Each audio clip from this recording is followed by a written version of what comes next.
Hello, welcome to the BYB Podcast. That stands for the Backyard Boys, and it's Wednesday, folks. Wednesday. That would be Hump Day, the day everybody loves to get out there and do some humping. I think that's what it means, but I'm not entirely sure. What exactly does hump mean to you, boys? Welcome to the stage. Dan, the man from Nice Podcast, Stupid, doing it. How we doing, Quad and Honk, my boys? Good, brother.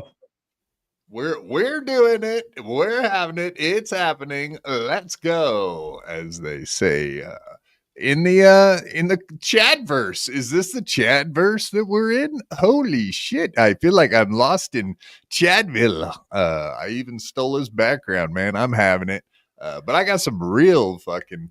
I got the real Mount Rushmore of comedy back there, man. Kramer included. So. Isn't the Chadverse in Key West mudding it up with Nick Swartzen, getting it all muddy and hanging out with the boys? No girls allowed. Hey.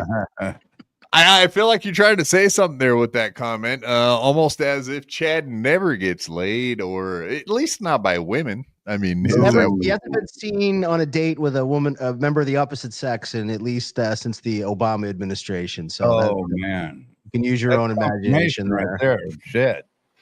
I mean, don't make the guy call Jim Florentine live on a show and say, "Hey, Jim, can you tell everyone I'm not a gay guy, please?" Because they don't believe me. They're not taking my word for it. I don't know why.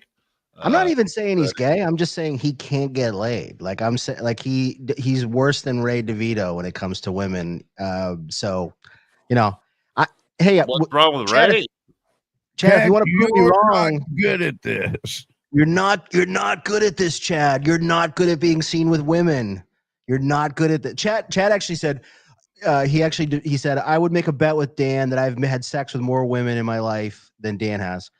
And who knows, maybe you have, but I could say like I've had sex with more women in the last 5 years because you haven't had sex with anybody, Chad. And if you have, prove it. Show one picture of a date you've ever been on, Chad. That's my.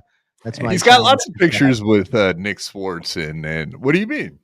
Kate Meany don't count either. Yeah, anybody can stick their thing in her ass. She's not. Yeah, I mean, famously, Chad was waiting to get on an airplane and was hanging out with Kate Meany and Jim Stansel.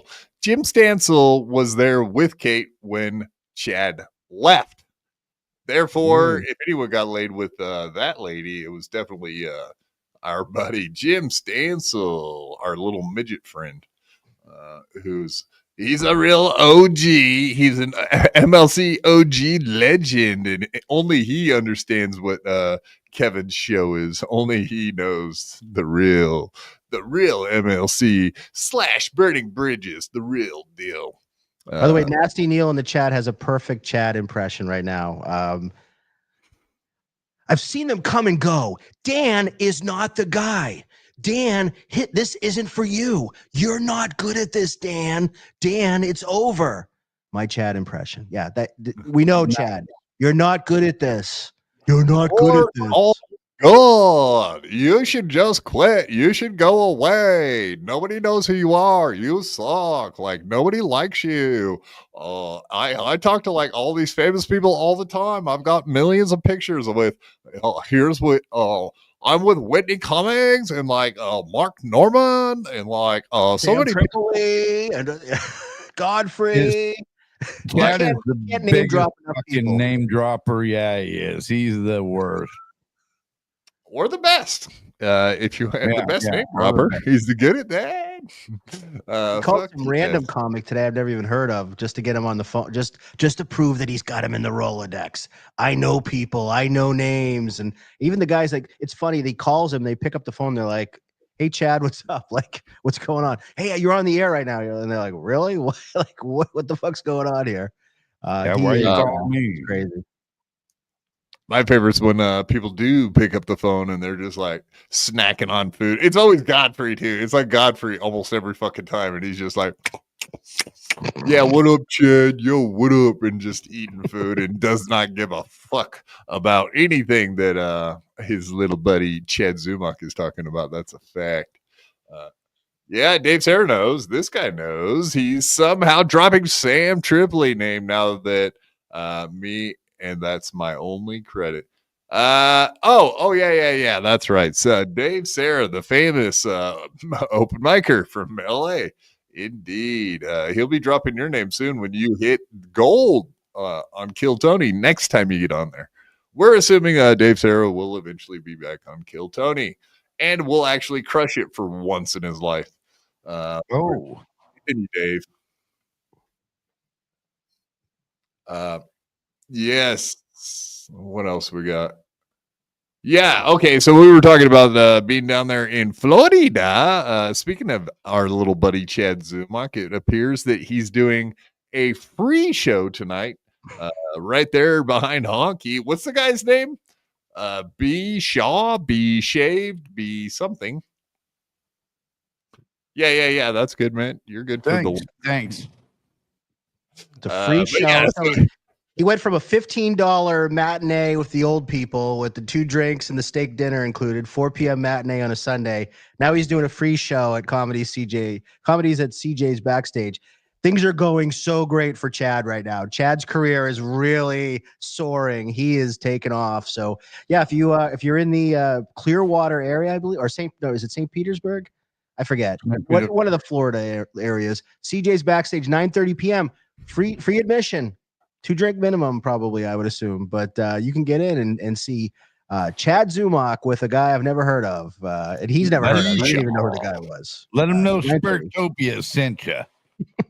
That's right. Let him know the Dan Man sent you. If you scream out "nice podcast, stupid," I'll give you $50. How's that sound? Damn, nice. I might fly down there just for that. Just record on your phone. My favorite thing is that he's always making fun of Ray for driving all over the country and doing free gigs or open mics and or like bringer shows or whatever. He's doing the same shit. We all know he does. We've seen him drive like 8 hours to do fucking $200 shows. So even when he does get paid, it's not like it's just pure fucking take home. The Tampa area is a hotbed for up and coming comedians. I mean, that's where all the hot young up and comers are heading down to Tampa. It's like the new Austin. You know, there's the mothership, and then you go to Tampa, right? Chad was in LA. But that didn't work out. He was hanging out with Whitney Cummings. He's hanging out with all the other people. They all took off, and then Chad, tucked his tail between his legs and went off to Florida. And now he lives in an apartment that Gladwell Ape, I think his name was, helped him get, for like $800 a month. Yeah. We call it section. What are they calling it? Section Ape. Yeah. Yes. All the top comedians live in like Bert Kreischer? Who is good that lives in Tampa or Florida in general? I wouldn't even say Bert's a good comedian. He's another one of these guys that just laughs well and is just a jolly fucking Santa Claus type guy. He doesn't even have funny jokes. He's got shitty stories. If I have to hear that machine story ever again in my life, I will unalive myself. Very annoying. Yeah. Written Asylum, you get it, man. Bert's gay. No, he's got a wife and family. He's not like Chad. What are you talking about, man? Chad's gay. My favorite one was recently where Chad found out that Stuttering John was going to be at Side Splitters, and he got all huffy about it. We were showing that last week. He was looked like he was about to cry. He's like, Brian, what are you doing, dude? Why are you booking this guy? He's a loser. Come on. You're not good. No, hey, no, Cigarette Jones, you're not good. You suck. Chad is gayer than the Atlanta Blacks. Are they gay? I don't even know this stuff. Maybe we should refer back to Cigarette Jones. I think that guy would actually have a clue. He's a Newport drinker, smoker. I'm not saying that Chad ever went to any Diddy parties, but I'm not saying he wouldn't have gone if he was invited. Let's just put it that way. I think he would have been down with the freak offs if there was an invite that was sent to him. 100%. Absolutely. Well, we know Nick Swartzen definitely went to a bunch of those, and I'm sure his boyfriend went arm in arm with him to at least one of those parties, you would think. But coincidentally, that's the one person Chad doesn't have, one celebrity that Chad doesn't have a picture with, Diddy. But he's got a bunch of pictures with people that definitely went to Diddy parties. So you know what I mean? It's one what do they call that? One link of separation, one something of one degree of separation from the Diddy parties in a few different ways. And he probably knows Kevin Bacon for the same reason. 1 degree of separation from Kevin Bacon. 6 degrees, actually. 6 degrees. 6 degrees? All right. 6 degrees. Fair enough. You guys are the experts. I'm just here just to host the show and get your guys' knowledge. Steal it from you. Use it. Men on Film. Is it? Okay. Men on Film in living color time. Hated it. That was I used to love that skit. That was a great one. Men on Film. Yeah. Very, very gay. Whatever. They didn't have Nick Swartzen on that show, but they did have Nick Swartzen on Reno 911, and nobody was gaying it up more than fucking Nick Swartzen on Reno 911, even more than Officer Dangle. Officer Dangle, your balls out your shorts, that is.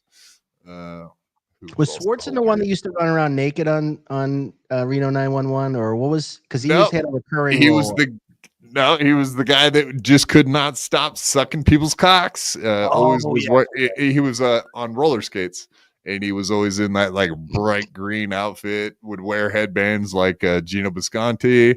All of the above. All the above. Will's your Chad impression is an El Horrible ripoff, and it irks me. Steve C, like, you don't know what you're talking about. You're not smart. You don't know anything. Why don't you go scissor somebody? You suck. Steve C, mind your own business. Don't make me have to block you, dude. Like, you say mean stuff and I'll block you. I'm completely blocked. Are you blocked on Twitter now, Dan? By the old Chadley. I am currently blocked. So he blocked me for a while, then he unblocked me. Now I'm back. So you could read a chat. Yeah, you said something you wanted to read, so he unblocked me so we could read it. Yep, exactly. So he will go back and forth on that. By the way, there were some people that bitched that I was blocking them.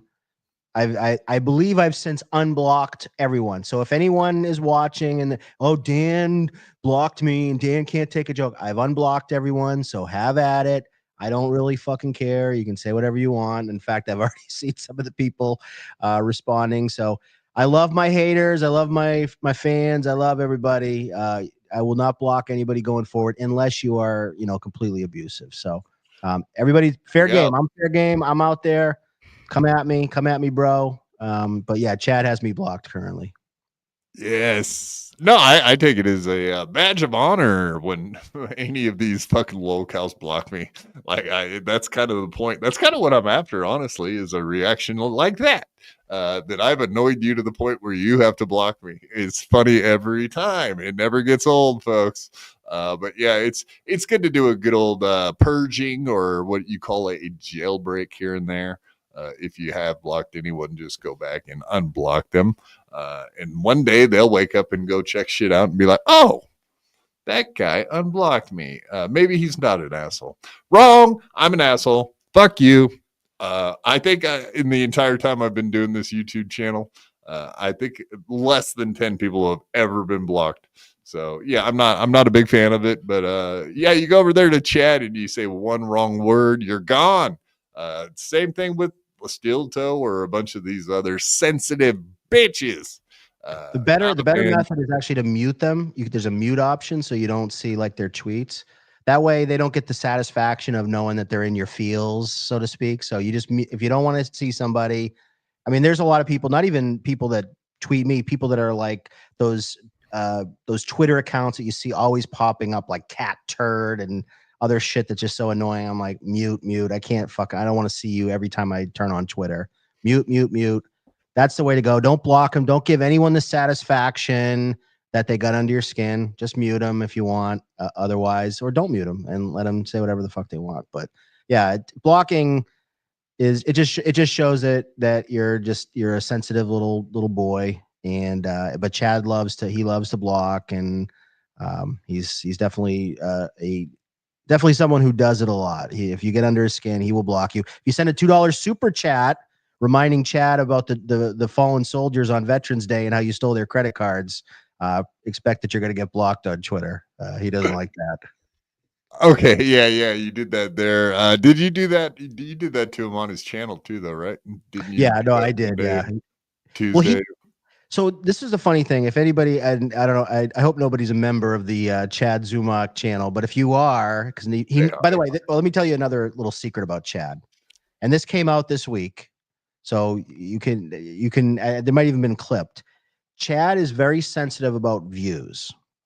So if you look at some of his old videos where he'll go, nobody watches Dan. Dan's got no viewers. There are a lot of Chad videos that have 150 views or 320 views or 210 views, and nobody watched them. And they're usually older videos. But what he does now is he members only his videos. Now he does that. He says, well, because I want you to pay the membership to see the video.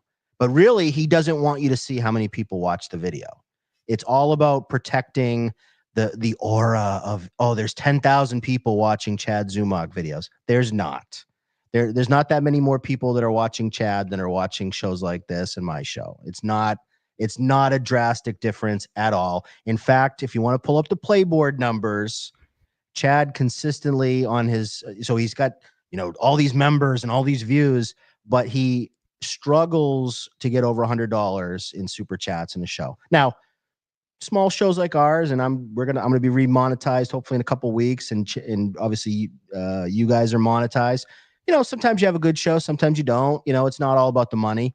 But for Chad, it's all about the money. So if you really want to get under his skin, you pull up the Playboard numbers. Hey, Chad, I saw you got $21 the other day. Or, hey, Chad, I saw you got $45. It drives him up a wall. But he loves to members only, so the videos don't show the views. And he got flipped. He flipped out the other day because he took down a video. It was like some old short or something that was corny. And somebody made fun of him for how many views he had. He's like, no, that's not true. I took it down because I didn't like it, because I didn't find it funny. No, because somebody called him out on it being garbage. He's very sensitive about any sort of criticism. So please, if you are out there, criticize Chad, make fun of his old videos, make fun of how many views he has, make fun of how much money he made on Playboard. Send him a super chat, a $2 super chat. Say, hey, Chad, how was the $21 yesterday? He will love that. He will love you, and you'll become his new best friend. So that's my little tip of the day. Yeah, because like a bunch of his shorts, that like those really don't get any views on his channel. That seems to be one of the bigger ones I've noticed. I think Melton was going through like all of his old his shorts, which a bunch of them are like old skits, a bunch of old comedy skits, and like Melton points out constantly that he really hasn't come up with any new material in the last 20 years. So like anything you see that is put up in a short, like you said, they're very dull, but and they're corny. When they barely really hit 100, it kills him. You know it. Like I've never seen one Chad skit. This will really get under skin. Go back and if you can find and share it on Twitter, send it to me and I'll call it out if it's really good. But show me one good skit that Chad ever came up with. One good short that was like, wow, that was like laugh out loud funny. They're the corniest, cheesiest hack radio, morning zoo, water crew, like the people. It's just they're garbage. They're garbage. He's not original. The other thing too, like when he's doing his show and he's like playing a clip, he doesn't know how to riff. He doesn't know how to make a joke. And Melton always gets on this. Like there's no jokes. He'll just sit there and chuckle and say, "What's this? Who's that?" You're not funny. He doesn't have any ounce of originality whatsoever. Yeah, he's not quick on his feet, and I can only imagine what it's like when he gets hecklers in the crowd. They must just own his ass every time because he never has anything funny to say like on the spot. Whatever. He's not good. That's all there is to it. Well, we're talking Playboard. That public access show the other day. You want to guess how much he made in super chats on that one? Let's hear it. I'm gonna pull it up right now. I should have it. So yeah, but exactly like you were saying. So he gets like 572 views, 1.6 thousand views, 1,700 views. Like it really is. You want to guess how much he made on that video with Tony Mazer the other day? The public TV access. How much he made? Let's hear it. What is it? Okay, take a guess. 30. 25. $8. Oh, holy shit! That's a new level of holy shitness. But yeah, also everybody does hate that fucking Tony Missouri. He is garbage. He's boring. Everybody can't stand him in the Dabbleverse. But okay, so like you were saying though, every show he puts behind members because the numbers are dismal. But it's kind of weird. It's almost the exact same.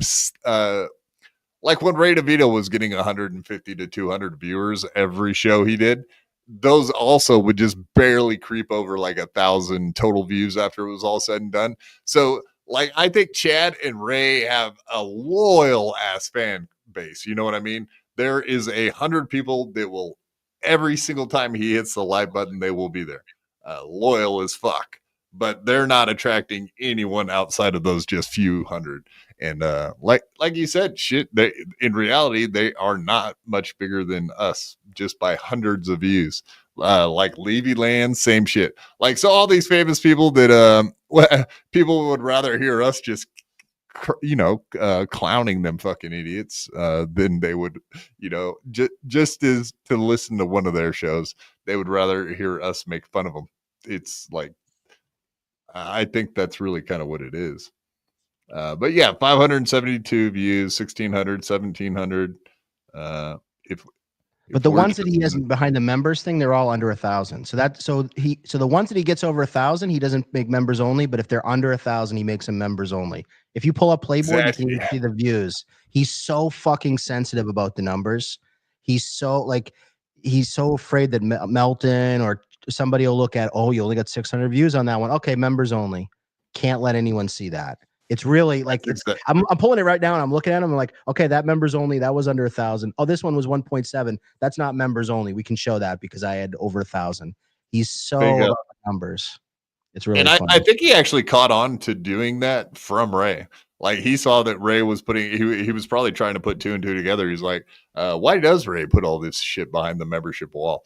And then he put two and two together. He's like, oh, that's every time he doesn't hit 1,000, he just fucking member only and hides it so people can't make fun of him, like you just said. So they both do it. There's no doubt about it. He stole that idea from Ray. God, yet another example of his thievery, the fucking bastard. Yeah, and we're going to get into that here just very shortly. We'll try to get into it. I know you said you have hour-ish today, Dan, and More or Deb less. might be popping in right after that. So, yeah, I guess we should get into that stuff ASAP. But just to hear Chad and him talking about how everybody else steals all of his ideas, it's the dumbest shit. I mean, we can go. Chad invented wearing a baseball cap and sunglasses when you stream. That was that's Chad. Chad came up with that. So if you wear a baseball cap when you stream, congratulations, you've ripped off. You stole it from Chad.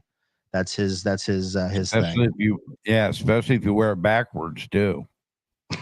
Yes. Yeah, if you're a wigger from Cleveland like him and Ray, they're both kind of. Or if you wear knockoff Jordans, the fake Jordans, then you're stealing his bit. And in camo pants when he does stand up. That's another Chad ism. It's funny. I don't know pictures, but he wears camo pants like almost every time he does stand up. It's really weird. What happened to his trademark vested sweater or whatever, man? He had to give that one up. He went for a new look at some point there. I guess some people were saying that he looked like a total fucking loser preppy boy, and that's exactly what he was. So he went for the full on wigger look because, like you said, those camo pants, those are urban camo. That ain't no camo that us hicks out here in the woods. We're not wearing that kind. The people you see at Walmart, those people. G-Rob, who's a good egg and watches Chad, but we forgive her. We look past that. It's okay. We love G-Rob, and she's a member for 16 months. Didn't you want to use your free super chat for something, G-Rob, more than just saying, rubbing it in everyone else's face? She meant to send a message. She said she feels bad. G-Rob, you wasted your free message. By the way, Chad, if you sign up, Chad loves to say like, sign up and become a member. You get a free super chat every month. That's his bit. Exactly. That's why I said it. Exactly. Chadism. Yeah, it's like he actually had a list of things, your perks that you get for being a member, and it literally said on there one free super chat per month. It's fucking the dumbest shit ever. All right, let's get off of Chad just for a second, and I don't mean that in a gay way. I just mean that we got a couple of other things I wanted to discuss and get through. And after you take off, Deb pops in here. We're more than happy to talk about O&A and Carl and everything that happened on Alex Stein today, as well as Joey C being on there and going to a city council, which is kind of wild. Yeah, we got so much more. Yeah, and I did want to ask you about the Patrick Tomlinson thing. And besides that, everybody hit that like button, smash the subscribe, and of course turn on your notifications for our channel. That's the most important thing. Also, if you did want to donate to the show, a really big show, of course you can use the super tip system and the QR code right up there by Dan. But yeah, supertip.gg/BYB if you want to use our wonderful system. Other than that, yeah, we're on a membership drive. We're always on a membership drive. Let's not kid ourselves here. May is membership month, guys. Sign up now. 5 free. Send up 5 members to your 5 biggest friends in the chat. This is the time. Do it now. Yeah, and then go get 5 of your best friends to also gift 5 memberships each. Yeah. Oh, this is kind of like multi-level marketing in a way, man. That's right. This is a pyramid scheme over here at the BYB Podcast. We're doing it, man. We're going to be like Bernie Madoff, but minus the jail part, I hope. That's what we're really shooting for. Achoo. Yeah. Yeah, I heard you sneeze, buddy. Yeah, all the links are pinned to the top of the chat. You guys know the deal. But if you're brand new here, go up there and check them out. Socials, the membership link, and the super tip link are all pinned right up there at the top. So have at it, folks. Next subject I did want to get into. I know that there's so much anticipation, ready to hear about Ashley Cummings and Mr. Kill Everything. I think this is another hilarious fucking story that's come out of MLC verse. The fact that Old MKE can't win with the ladies, man, and I think it's hilarious. I'm loving it. The fact that he's been thrice denied by ladies. Mazzy left him for the Ocean Boy, the Cabana Boy that she met.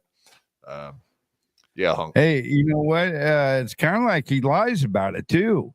He's one of those guys. One of your buddies back in high school said, "Yeah, I banged her." Then you come to find out he didn't. What's up, Bingo. Mr. Kill? We should have known better. Anyhow, come on. Now she's out of his league, and she's crazy. She is a little cray-cray. That does seem to be the case. But you know what? I think he was going to get it in, but he just jumped the gun. You gotta keep that shit under wraps, man. Like he was supposed to play it cool, but he gotta be cool, didn't bro. play cool. You can't go bragging about the hot chick you got before you seal the deal. And for all I know, who knows? Maybe he did get it in. I don't know, but he definitely jumped the gun on saying that they were an item because clearly she does not think so. So sorry, buddy.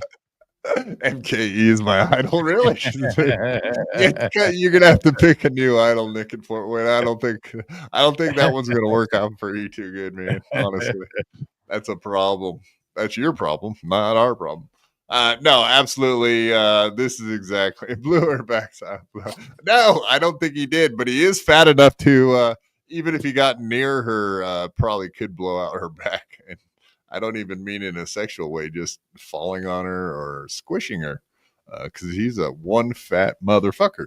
Oh, okay, here we go. Yeah, so like you said, Honky, that's exactly correct.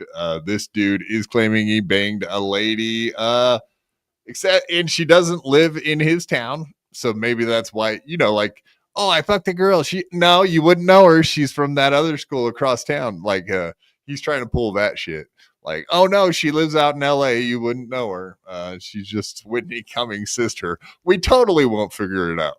Totally won't figure that one out. But this is off of a Chad Zumock post. I did like it. Ashley Cummings. Yeah, this is when Melton covered her and was being a meanie bajini to her. Ashley Cummings is very ugly. And then, of course, Chad doxing people. I don't know. That's not a dox. She's public now. Slow wipe, that is. But yeah, right below that. Thanks for having my back and being a solid person. How dare you say something like that to Chad Zumock? Having your back. No. And then Ozone, smart guy. He already had a clue that this was going on. Are you really with Mr. Kill Everything? No. Question mark. Perfect. Love it. All right. And then we got this clip for you guys. This is Mr. Kill Everything all by his lonesome doing one of those fucking middle of the night plastered out of his gourd streams. And this is what he had to say about Cry yourself to sleep. What do I say? Okay, look. As of right now, yeah, Ashley Cummings and I are dating. Yeah,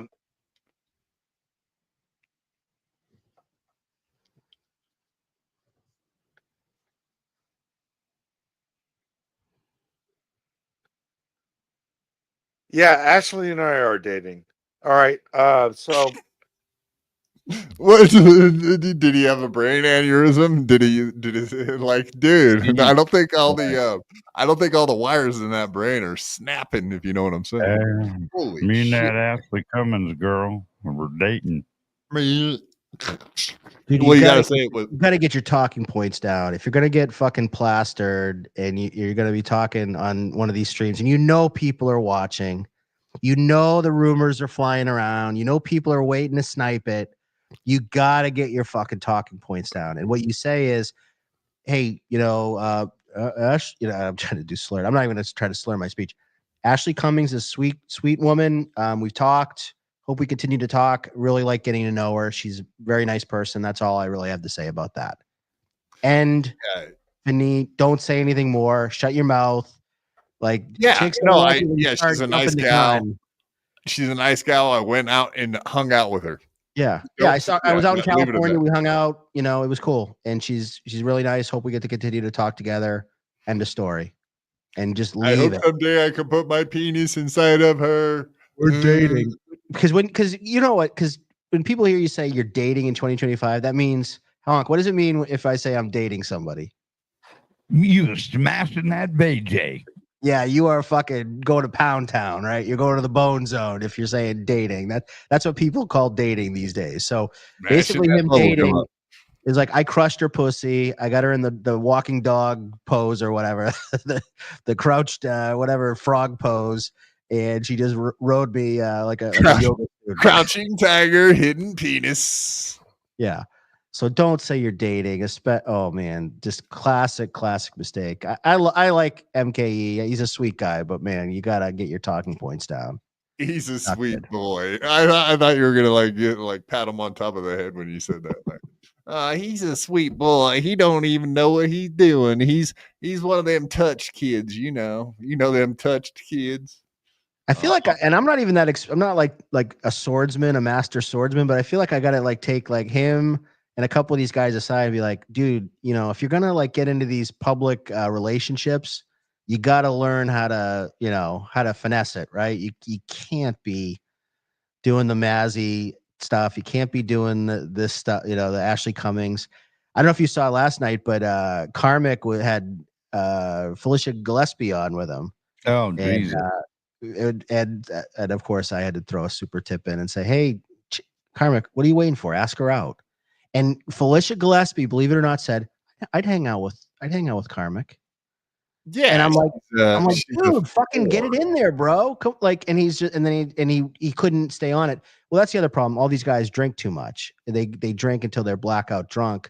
So that's not really conducive to trying to be a Lothario. Put the booze down. But yeah, poor MKE doesn't really know how to finesse the ladies. And he's a handsome guy. He can get laid. Look at that position. Holy shit. Yeah, that's come on, dude. Wow. Yeah, dude. Like you would, Whiskey Dick is right, Cigarette Jones. But yeah, dude, someone that flexible that's a yogi, I can attest. Yep. My last girlfriend actually was a yogi. And indeed, it's kind of fun when they can do things. But yeah. She's, whatever. She might have a butterface and whatnot, but the body itself is, it's not a throwaway. It's not a put it in. If you could put those legs back behind her head, like it's nobody's business. She probably fucking put that ankle right around the back. Like, dude, come on, man. Don't blow that. You don't give any of those chances, brother. Come on, don't blow that. That's right. All right. So when people are rude, I mostly do not pay attention. Well, that's good. You should really actually put that into use instead of what you've been doing, which is, no, none of this stuff bothers me. And then DM everybody and their dog like, hey, quit picking on me. Can you take that video down? Would you stop doing this? Just never ending sea of please leave me alone. But yeah, Cigarette Jones is picture real quick. Just go back up to the picture of Ashley. What I was just thinking with that is, I'm putting myself in the quad chair right here. She could put her fucking leg up on your chair and fucking put that little thing down there in your face and let you go to town on it, brother. With that leg, you put it right up on top of the chair. I could drive. Drive the scooter right in there. I could. I'm that accurate. I could definitely find right in there. Drive face first into that one. But definitely not if Mr. Kill's been in there. No, thank you. No, thank you. The last thing I ever want to be is Eskimo Brothers with Mr. Kill Everything. No, thanks. I'm good on that. Appreciate it though. But yeah, Cigarette Jones coming in hot, adding Mr. Kill Everything. Happy for you guys. That's fucking great. Mr. Kill Everything. We're not dating. Ashley Cummings. Can you explain that you lied about dating me? You said you would correct this Friday. Oh, when I read that, I was like, oh, that sucks. That if you had a chance of getting laid, you are not getting laid now. Confirmation he got no pussy that night. Can you confirm that you did not get inside of me that night? That's confirmation right there, that sentence. Yeah, I mean, she pretty much has been saying she's been sticking with this line, whether it's true or not, we'll never know now, unless whatever. But even if Mr. Kill Everything said he fucked her, I don't even know if I'd believe him at this point, just because everything's gone off the fucking rails, man. But Ozone's right. Ozone's right down here. He was at your house, though, right? So you at least hooked up. The internet needs to know. There's no replies to that. Coincidentally, Ozone, by the way, has no chill with this stuff. Like he just gets right in there, gets his hands dirty. He's just like, come on, man. The working man getting his hands dirty. That's how it should be. Oh God, here we go. This post was deleted by the author. Oh shit. Shit. You think she's watching right now? I have no idea, but that just got erased as we're doing this. So you can't erase it while we're doing the show. Maybe you can erase it. By the way, if you're watching, Ashley, I don't want to say I love you because then you're gonna make me have to deny that I said that. But all respect in the world, and if you weren't dating him, I'd be upset too if somebody said I was dating them and I wasn't dating them. So I would totally sympathize with the Ashley situation. Mr. Kill went a little over his skis on this one, I think. Absolutely. And I'm totally willing to do that thing. And we were talking about both my wheelchair, as long as Mr. Kill Everything never touched you anywhere. Even if he bumped up against your skin with his elbow or something, I just didn't know things. I don't want cooties, not Mr. Kill Everything type cooties. I love it though. We love it. Can you explain? So I don't know why she thinks that he's going to be on every Friday night on MLC. As a matter of fact, he actually popped on today right at the end of the show and was saying nope, I never did. I never touched her, never talked to her, never had sex with her, never dated her. We're not dating. So lots of confusion out there. So is Mr. Kill Everything just an absolute retard? Mr. Panhandler's saying, just to be clear, we're not dating. Yeah, we get it. That's from yesterday. You fucked it up already. You told you to hammer the underboys. She's dead, isn't she? I love it. Just a bunch of chipping at this point.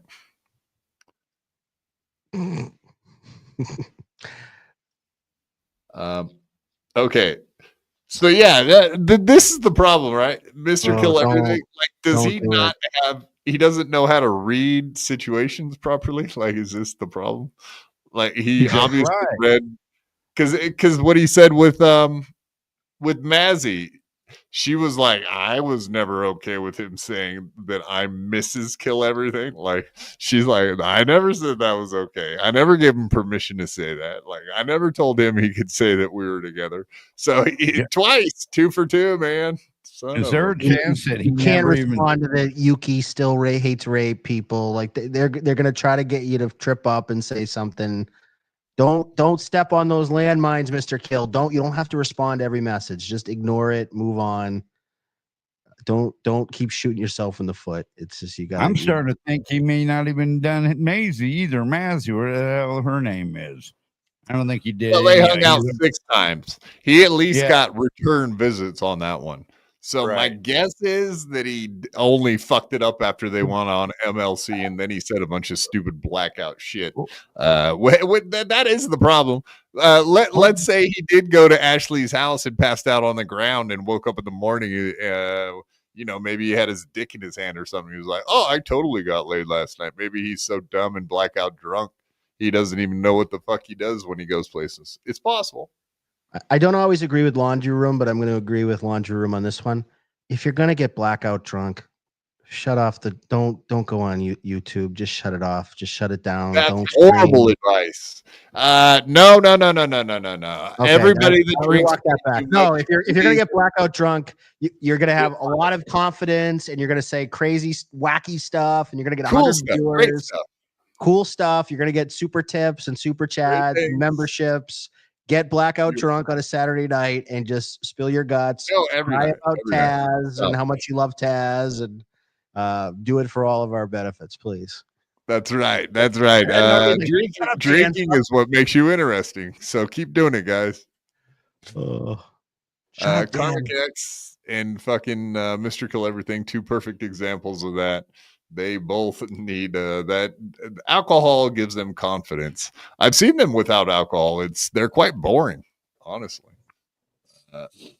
Mr. Kill Everything is hard to listen to because of the slurring. He almost slurs as bad as I do when he's drunk, and I'm sober. Well, I find Carmex X difficult to listen to due to his hair lip. He do have a hair lip, and he's the ginger. 2 for 2. 2 for 2 bads. Double negative. That's right. All right. I guess we're just doing Twitter conversations because here. Wait. What's this? Quad, did you see Karmic X puked last night? No, I did not. I clipped it. All right. I have people come on my show just for that, just so you guys can hang out and watch like Ski Mask puking into a trash can. I do that for you folks. Well, I suppose I could say Ski Mask does it for you guys, but you got to know when the timing is right and ask those guys on when they're on one, when they're tying one on, as it were, if you will. All right, let's get right in. Okay, all right. Let's get into the Dan Tomlinson thing just because I'm curious, but then we're going to jump right into Chad. And I know we're running out of time, so let's get this done. What is the deal with the Dan Tomlinson thing? It sounds like your lawsuit might be wrapping up and this guy has nothing on you, so he's just laying down like a doggy and giving up. Is that about where we're at with this whole thing? So what I would just say about the Patrick Tomlinson thing, it's a very long, weird internet rabbit hole to go down, but long story short, Patrick Tomlinson is what we would call a lolcow. So he has a Kiwi Farms page that has about 4,200 pages on it.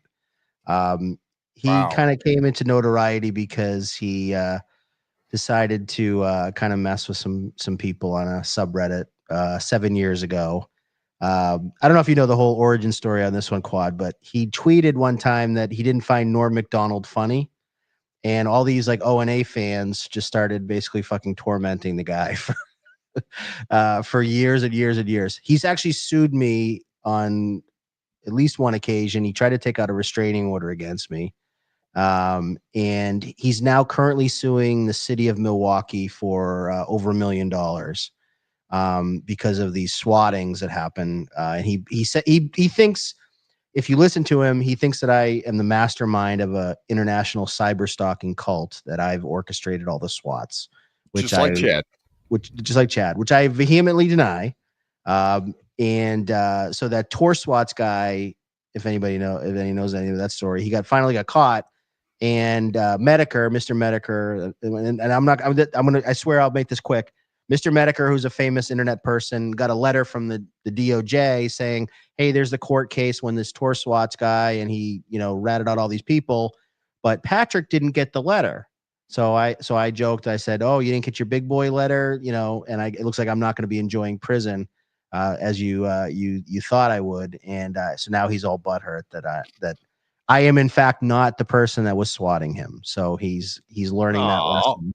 So, I think that's kind of funny. Pound me in the ass prison. I did not try to fucking get you swatted, you fat retard. So that's so when confronted of evidence that it was somebody else, not you, that's a disappointment that it's not you. Like, he's not just glad that they figured out who the actual bad guy was. He's not glad that they stopped the swatting, that they caught this cyber criminal that was doing the swatting. He's mad that he didn't get to pin it on Dan, Nice Podcast Dan, being the orchestrator of the SWAT. So that's the only. So he would probably prefer that the actual criminal, it was still out on the streets and you were in prison, falsely framed. That's fucking amazing shit, dude. 100%. When I saw that, I was like, are you fucking? I don't follow it that closely, but I followed it closely enough to know how ridiculous that statement is. If you want to learn more, read the Kiwi Farms page on this guy, or there's a YouTube series called Cryptic Web Chronicles that has some really good videos about all the lore about this guy. But he's kind of like a Chris Chan type character that's got a very long sordid history.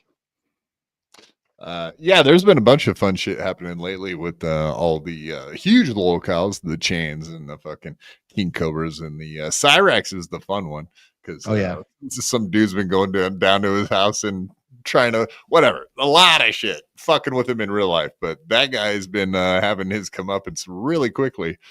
His life is falling apart in front of his eyes. Not fun. Fuck around, find out. But that's the other thing. You fuck around with somebody's lolcow and they get pissed at you and start coming after you. Like, no, this is nobody gets to pick on this guy but me. He's my fucking lolcow. It's like, Jesus.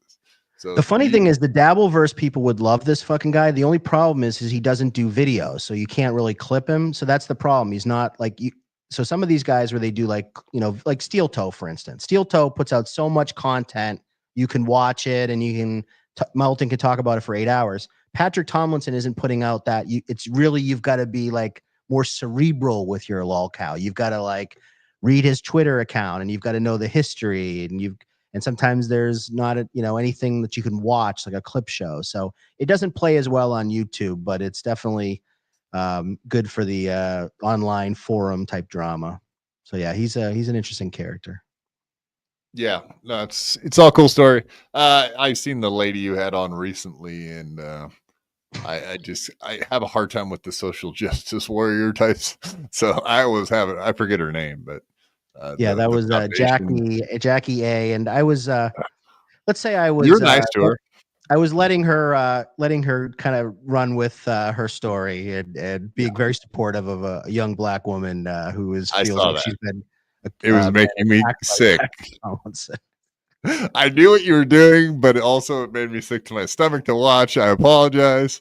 But I know you got everything you wanted out of her, so that was pretty good. But her take on the world is a little different than mine. And I always find it funny when, she's probably like, what, 1/10 black? But she's like the most aggro fucking black lady that ever existed. It's like, wait a minute, aren't you like 9/10 fucking white? It's like, calm down. Well, it was funny. There was a question I asked her because she's from Massachusetts, from the same state as me, and she's actually from a part of Massachusetts that's basically rural in the mountains or whatever. And she said that she was white, very white, and she was raised by a white family. And I asked her, I was like, how hard was it to find a black community in Western Mass? Honestly, I was like, where did you find black people that you could hang out with? She's like, oh, I found them online. I never met one except for myself. The only black person I ever met is when I look in the mirror in the morning, and that's not much. One drop rule is right in laundry room. She literally looks like, anyway, she could pass as Greek. Let's just say that she could say, FK mommy looks blacker than this. Exactly.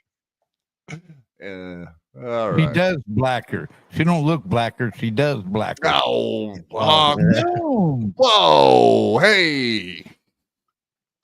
But also true, and she knows it. No, I said that to FKA Mammy. I'm like, you just like you're the true Mudshark in the Dabbleverse. And she's like, you know it. She owns it. She don't give a fuck. All right, let's get into it. Chad Zumock time, folks. If that's what you're here for, then we're doing it. It's happening. We're having it. Blah, blah, blah. All that other gay shit that loser says. But here we go. This little Quadfather caught a little ditty yesterday while he was doing his show. And I knew at that moment that the entire I don't go on MLC bullshit was a work.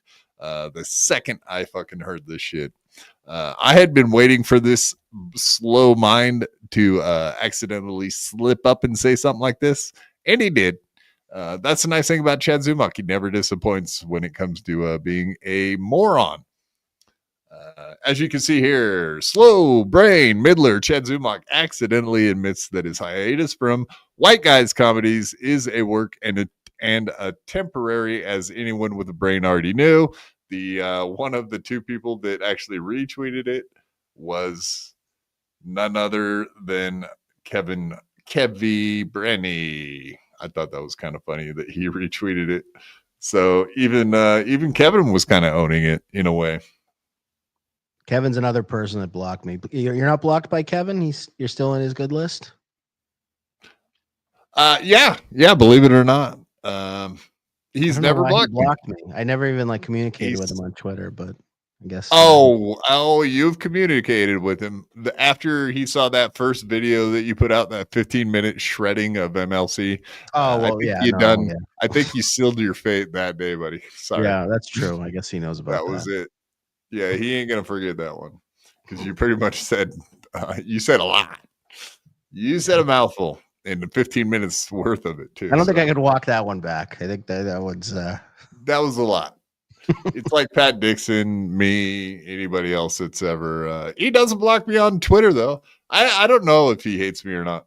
I know he works with Stevie Lou, and that's a guaranteed. Like I was just gonna say, Stevie Lou is another one that's. I'm with.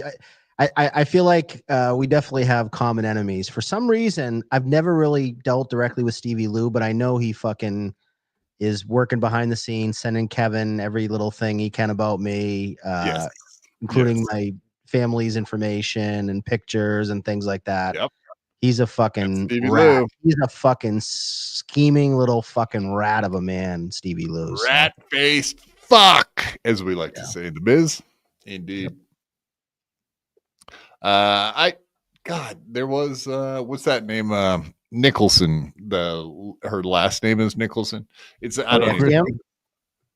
Kim Nicholson. Yeah. Boom, you got it first try. Yeah, she had something posted about getting in her DMs and whatever. It just reminded me of exactly the kind of bullshit that Stevie Lou tries.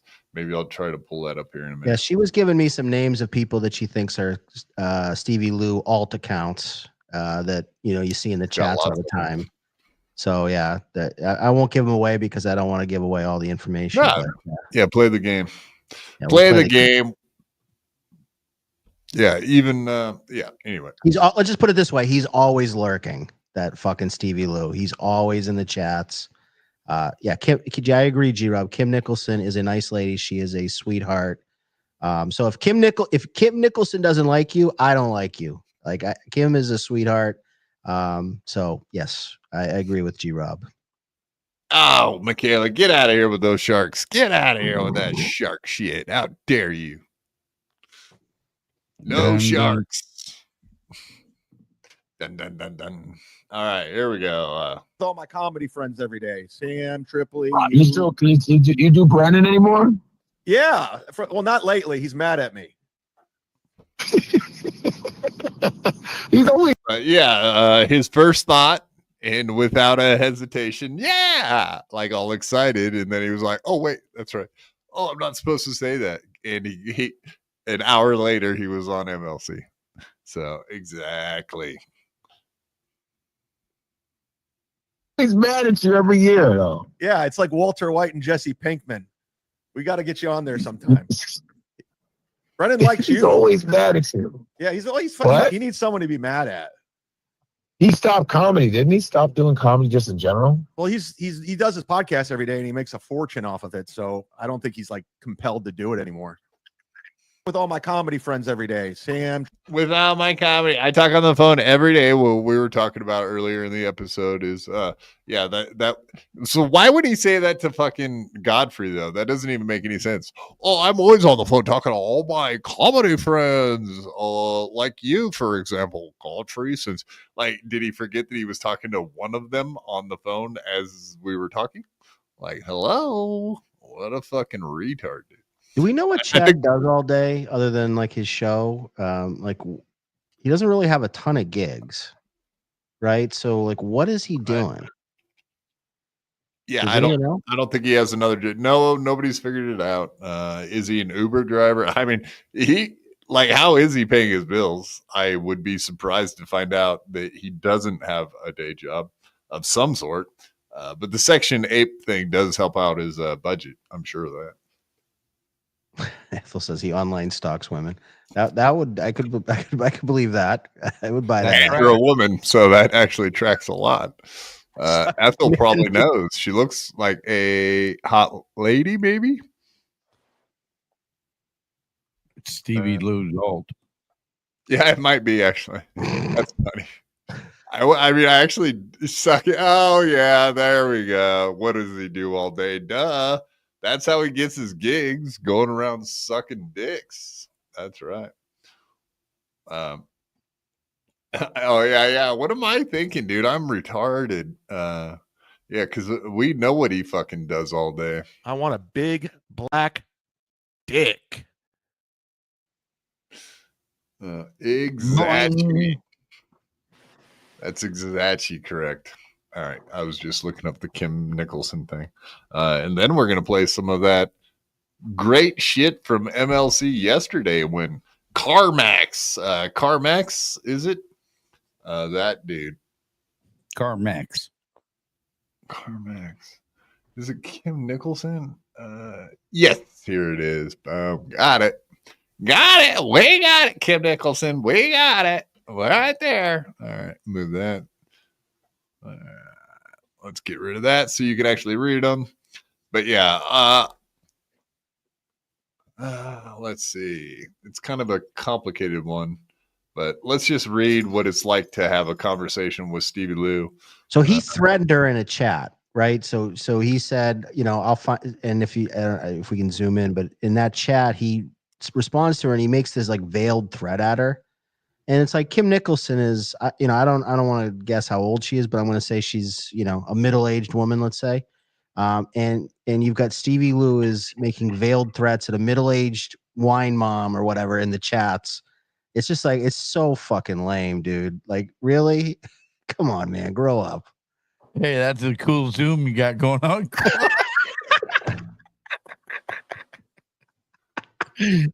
Yeah, it's not moving the image up any better, is it? Maybe if you save the image and then open it separately. Yeah, unfortunately, Twitter is retarded with the Zoom. So it's I didn't plan on bringing this one up. You know what I mean? So I just have it here. I'll just read it. Yeah, I love my Zoom. I can't even read it. It's so. You know what? I can read it from my current. So it was on Bedabbler. Stevie Lou said, "Kim, keep talking about my wife like a stalker. See what happens." And then he tweeted something about her, and he didn't tag her, so she fucking flipped out. So yeah, they got a weird back and forth, these two. She said, "Tag me." He said, "Or are you doing a Kim Nicholson impression?" in a tweet, and then she said, "Tag me next time, bitch made." So, yeah, they're not friends. Right. You really should get a job, but I get it, with a resume that says, what did it say? Voted for something. I just lost. Yes. All right. With a resume that says, quote, "waited for the link and zero marketable skills. It won't be easy." Boom. Kim Nicholson fucking laying the smackdown. Headshot. Yeah, she's a badass from as far as I can tell. Yeah, she's fucking awesome. All right. Yeah, let's get into this. This happened on MLC yesterday. I thought this was quite interesting just to get into the psyche and the thinking of Chad Zumock, who apparently believes that, like we were talking a little bit about earlier, that Karmic X has stolen all his ideas. I don't know about stolen ideas. Honky, do you have any ideas of your own that you think Chad may have taken from you, sir? Well, I tuned in today's show, and there this feller was talking about the death pool again, and people, and I thought, I've been doing this death pool for over a year. I was gonna say, where have I heard of this death pool before? It seems like somebody else might come up with that idea. That's right. So all I know is that's the pot calling the kettle black for goddamn sure. And by the way, Karmic didn't rip off Chad. It was me and Win by 2 are the ones that ripped off Chad. He likes to talk about me and Win by 2 a lot and say, "You're not good at this. You're hacks. You stole my look, my show." It's like, dude, my show couldn't be any different than fucking your hack morning zoo fucking crap, dude. But I digress. Oh shit, let's not do that. All right, let me I gotta send the link to Deb real quick. But while we do that, yeah, sorry about that. I agree, Age of Squirrel. If I was actually ripping off Zumock, please banish me to the shadow realm, because that's not where I want to be at all. That would be very pathetic. God darn it. Let me see if I can pull up my Gmail without showing it on screen. No, of course, it's only going to let me do that. Let me send it real quick, and then we'll get back to this. Sorry about that, folks. What the hell kind of email is that, lady? Seriously?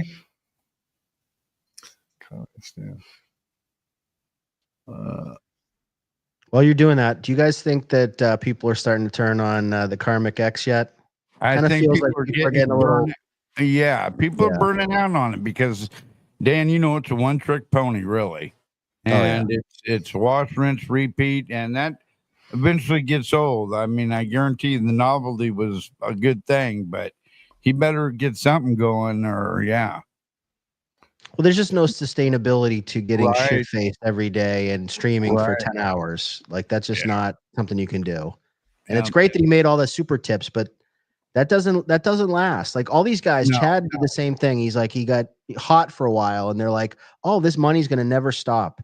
It's just like, it stops, bro. Like, it dries up. People are fickle. What's hot one day will be cold the next. You got to Right. adapt. You got to be and I'll kiss Quad's ass a little bit on this. Quad has created a show, a consistency. He has a schedule. You know what you're going to get when you turn on a BYB show, whether you like it or you don't. But that's the recipe for long-term sustainability. Not getting I shit. thought you were going to say a recipe for disaster. Thank you. Well, that too. Right, but- that too. He was being nice. Yeah, I agree with you, Dan. It's Deb's here. Oh, not her. Oh, Jesus.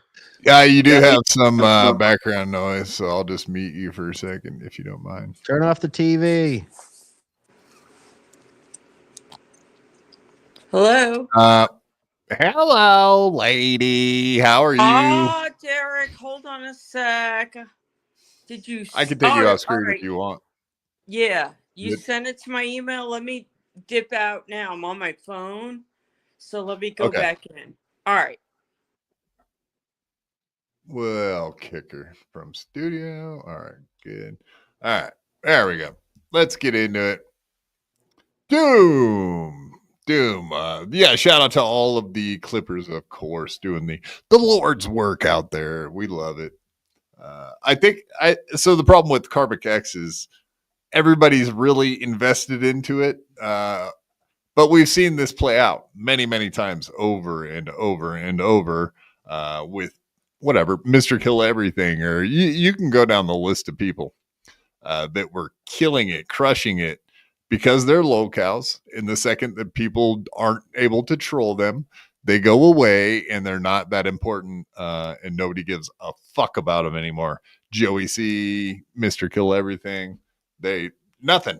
Nobody gives a fuck about them. And I think Karmic X is only to be in the dustbin of history very quickly. But shout out to all the Clippers. Doom, you demand. You think Doom, I'm Lady just Doom. gonna hand over my show to you, Doom? Right. Oh, look who's here. Oh shit, Chad! Holy shit! I'm Joe, talking you've been to drinking? the Z-Man. Yeah, You're coming in Skull. hot. You're coming in hot. yeah, Okay, let him have it then. yeah. Carmax, you totally just lifted everything I do. I saw you doing my Carl impression, going after Carl. You don't stand for shit. You went after Melton, then all of a sudden you ran and sucked his dick and got his super chat system, his super tip system. You're not Right. this guy. You're not this guy. You're the guy who's I mean, I guess besides Chad's pathetic argument, since we are talking about Karmics a little bit, but yeah, he is flip-flopped on everybody. He came out really hot for Taz and Pat Dixon, and he came out really anti-Melton.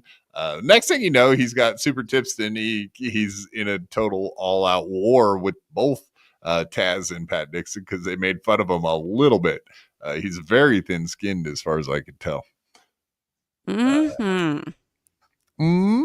Welcome, Deb, to the show. Aw, thank you very much. Thank you for sending me the link. I couldn't log into Twitter on my computer, but you know what?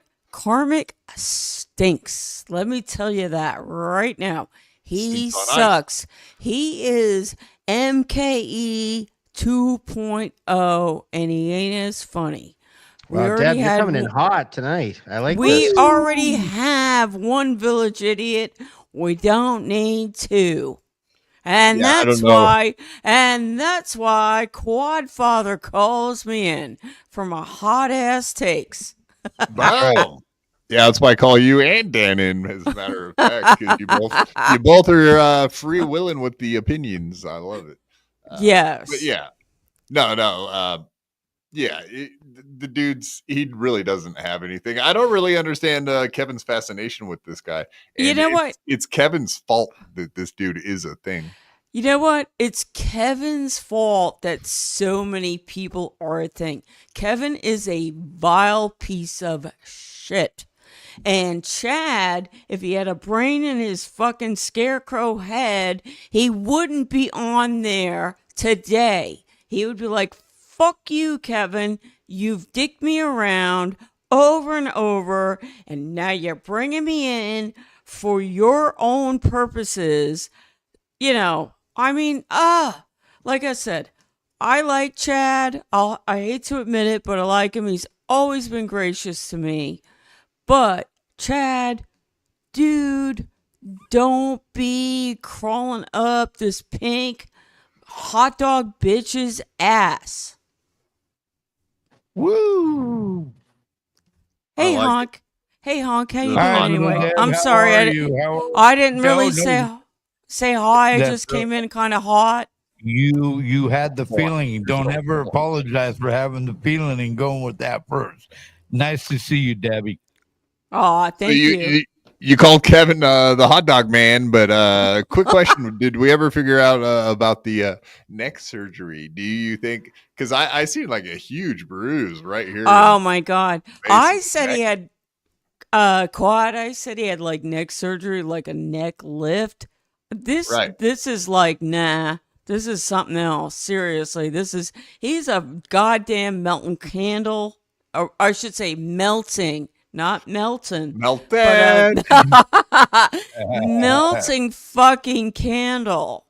And he's got this weird, like on the side, like red sore that's eating him up. Yeah.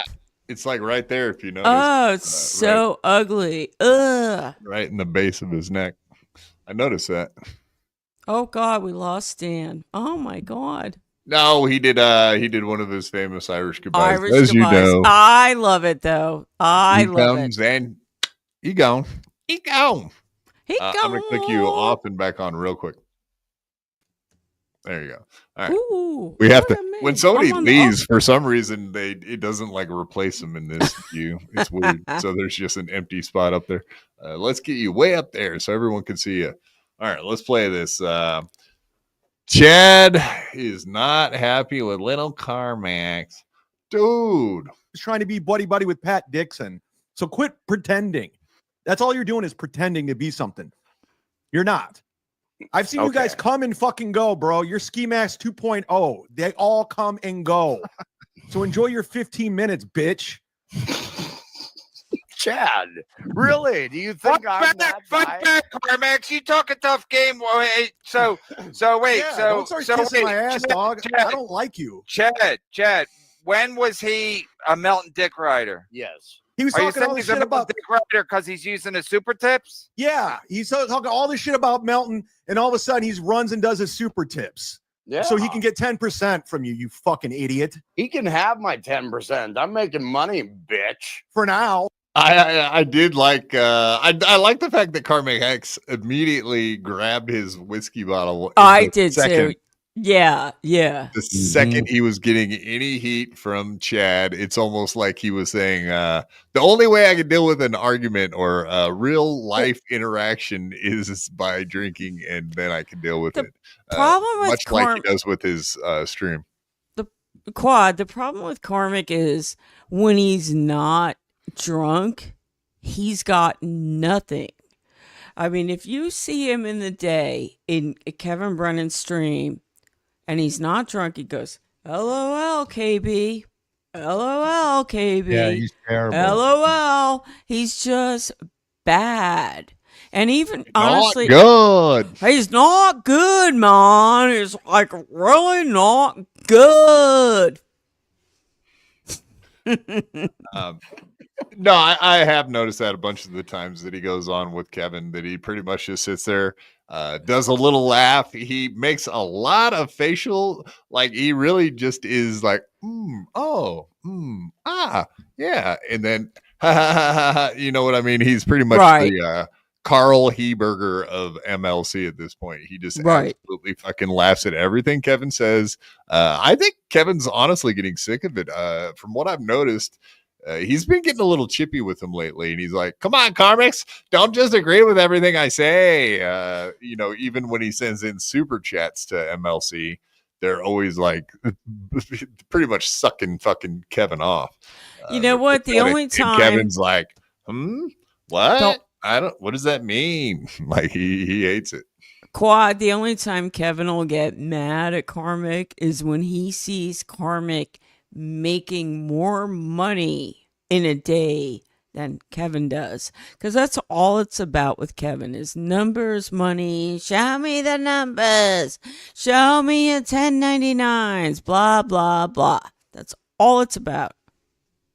Beloved chatter, of course, coming in with the facts. Every co-host on MLC is beta as fuck. Karmic, Chad, Ray, MKE, all followers.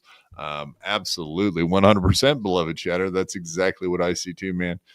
These people, the reason that they have staying power is because they are absolutely KB ball washers, and the stuff he says about Kevin is not believable. Like, Kevin Brennan is my favorite comedian of all time, and Pat Dixon he was like saying that Pat Dixon and Chad Zumock are like the other two tops. Is like, what? That's not even possible, dude. What are you saying? You're so fake, dude. Well, nobody said he was smart. But that's not even possible. That's your Mount Rushmore of comedians. To even be aware of them is one thing. To actually be their favorite comedians, not a chance. So whatever. He's just making up bullshit to make Kevin happy, and in the long run, it probably will just piss him off because he'll probably see through the fakeness. But as was stated before, these dudes are super beta, and he does like beta bitches to be around him. That way he doesn't have to fight any real fights. But I guess every show's kind of like that, right? Yeah. Like God. WATP, Shuley, fucking Brennan, Melton, they don't want to actually have a difficult conversation with people. Even Melton had a chance to put Chad in his place. He just sat there quiet. He was like, what? Yeah, hunk. I was just going to say, remember, before you say too much, you were on MLC on a few occasions, so I just want you to you got to say something like, not all guests are betas. Oh, yeah, no. It's, and he had me on quite a few times, but you know what I'm saying. Yeah, I think you guys know what I'm getting at. The people he wants to keep around. He didn't keep me around. He's got Stevie Lou still there, and that's his little bitch. But he had him on for 10 minutes today, and then just booted him because he was boring and stupid. So he doesn't even respect the dudes. He wants people around that don't have any respect for themselves. Right. Reverend Rage, $2. Deb, love. I would respect your opinion, but you a Shuley fan? Oh no!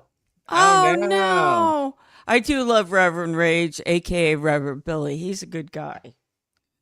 But I kind of got into the Shuley stuff with the Auntie Karen show. So I do like the Auntie You're that Karen. recent to the Shuley shit?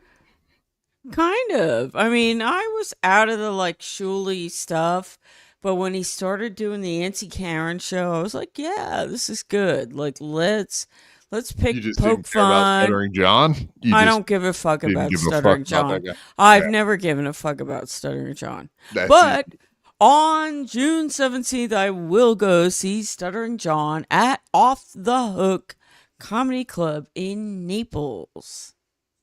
So nice. Nice. only because he's coming pretty much to like my back, well, my Yeah, neighborhood. yeah, I don't make wanna it say- clippable. I Come don't on, want to make it say clippable. nothing Say it else. completely. Like, Stop there. Stop there. that's right, Honky. I sure will. The less you say around here, the better. I can promise. I know that. Thank you, Honk. Thank you. Yes.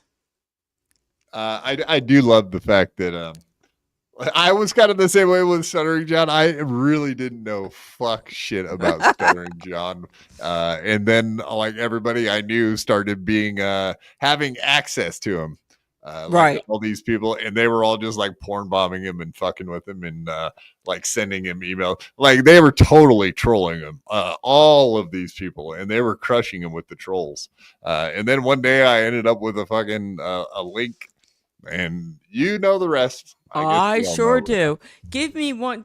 Go ahead. Give me 1 second. I have to walk away, but keep me on the screen. I just have to turn out the light in another room. Okay. All All right.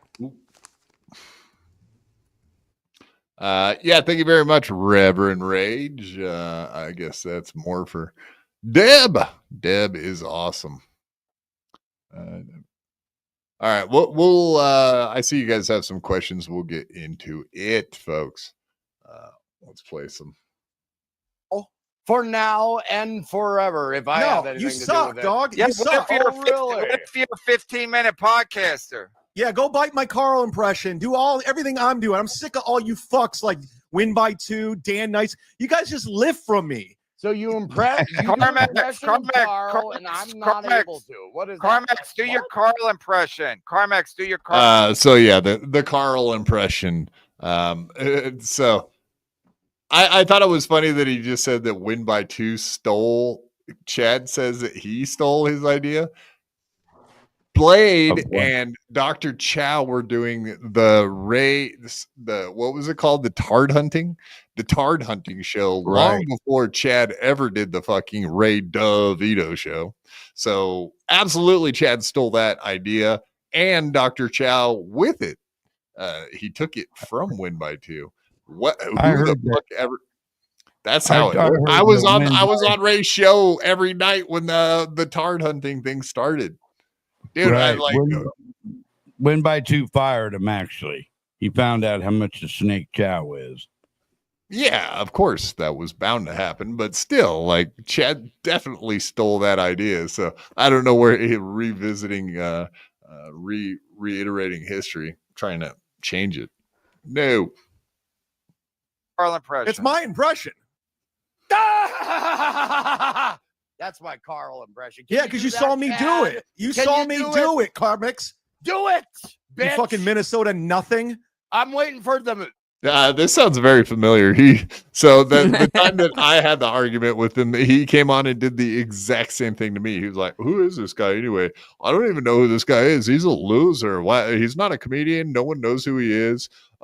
He's Quadfather, the guy that signed the Tempo papers this on BYB." It was like, what? I thought you just said you didn't know anything about me, like who I was. And then he just went into this whole thing about what a piece of shit I was. Exactly what he's doing to Karmic. But so Karmic's impression of Carl is, Oh, it's terrible. but everybody knows that Carl just laughs like a fucking doofus. Like that's not. Everybody knows that It's impression. not original, Quad. It's honestly, Chad's is better. If we're gonna like put toe to toe, Chad is a little bit better with that. He But is, but that's but not even we the all point. The know- point is that it was stolen, like somehow Right. stolen impersonation. Like, what are you talking about, dude? Yeah, revisionist history. I sound like Chad. Jesus Christ, slap me. He couldn't got that word out. What are you talking about? That he'd have been hung up on revisionist. Yeah, he wouldn't have been able to say revisionist. Mumble. I fucking can't say it either. Apparently, I've got issues. I've got my own issues. I guess I should be worried more about that. Something going on. Florida something to do something about it. What are you doing? Florida Nothing. something, Minnesota nothing. You're just sitting there talking shit. Yeah, the can you Carl. lifted everything Do from it. me? My Do whole it. thing. You took I'm everything. I'm sick walking of all the you walk, and fucks. you're- You should just you're say not thank you, doing shit Z-Man. about it, Thank you, Chad. Mudshark. You're Thank not you. You doing a damn inspired thing. me. You I'm inspired me to talk You're shit on the bringing mic. Nothing. You're not bringing a damn thing to the Chad, table. who I'm stole bringing- from you more, Carmax or a Win by Two or Win the by other Two guy? clown. He's selling Ashley LaRue's book. I was the original guy who sold the fucking Who Love is? Until Forever. Win by Two started doing it. Recently? No, this was a while ago. I Win quit. by 2. Who cares? Yeah, so it's Carmex. You got just admit that I inspired you. Admit it. I'm a fan of Chad Zumock. Yes, is that a problem, Chad? You were inspired by me. But he said he got period. it from. He said he got it from Dice Clay, the whole jacket, glasses thing. Yeah, because he wants to rewrite history like all these clowns do, like Melton. That's why I got to. Yeah, he wants to rewrite history like Melton does. Like the only thing people do is just cover you, Chad. Can you imagine saying that stealing the sunglasses look is stolen? Like all these insecure guys wear sunglasses. You know what? He Anyone said that about Dan. He said that with Dan. Like you're just copying my look, Dan. You know, like Chad invented the sun. Mersh. Who else? Blade. Fuck. There's a long line of people that have done it or do I it. know. Chow. Red Bull. I don't know. He works with Chow. I never heard him complain to Chow like, "Hey, dude, you can't wear sunglasses on my show because that's like my thing. Like, only one of us can wear sunglasses on the show, dude." Like, what? What? Stole my look. Yeah, you totally have a jacket like that. So I thought Chad's bit was wearing helmets and captain's hats and all that other gay shit he used to do. Wasn't that his bit back in the day? Mm-hmm. I guess he changed his mind. Apparently, hilarious. Got to go ahead and curate all this shit and point out and show the receipts. Where's the receipt? Now you're drinking on camera like I used to. Yeah.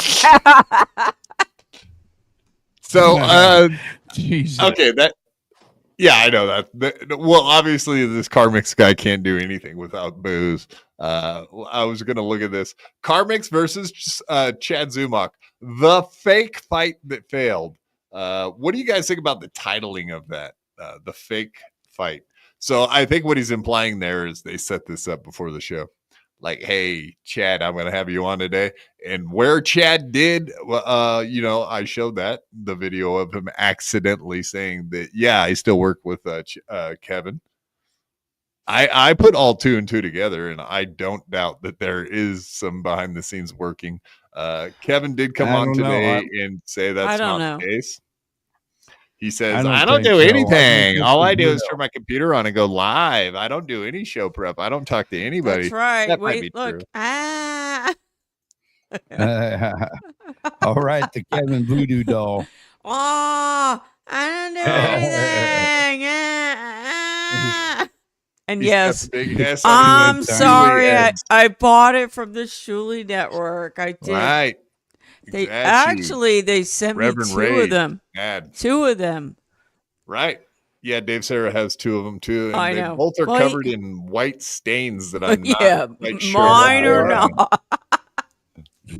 Yours aren't? Okay. All right. No, mine are. And that was going to be my next question, of course. No, that's what we do here. Look, he's clean. Look, he looks clean. Wow, it looks like a great dog toy. I mean, if you had a dog that humped the hell out of it, that would be funny too.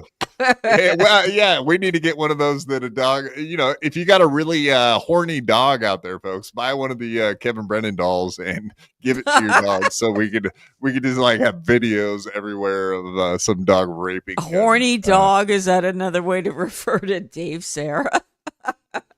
That's my dog. Not Dave's my my dog. That's my dog. dog. Yeah, baby. No, All right. you kids and your dolls, your toys. I That's swear. right. Mhm. Don't steal her from Chad drinking on camera. That's hack. That's my thing. Chad's the only one who's ever drank. What do you a think drink we're on doing? It came camera? Are you from. It came kidding from my me? drunk stream, bitch. Are you kidding me, Chad? Holy I'm shit, doing it's this James as I O'Sullivan breathe. here.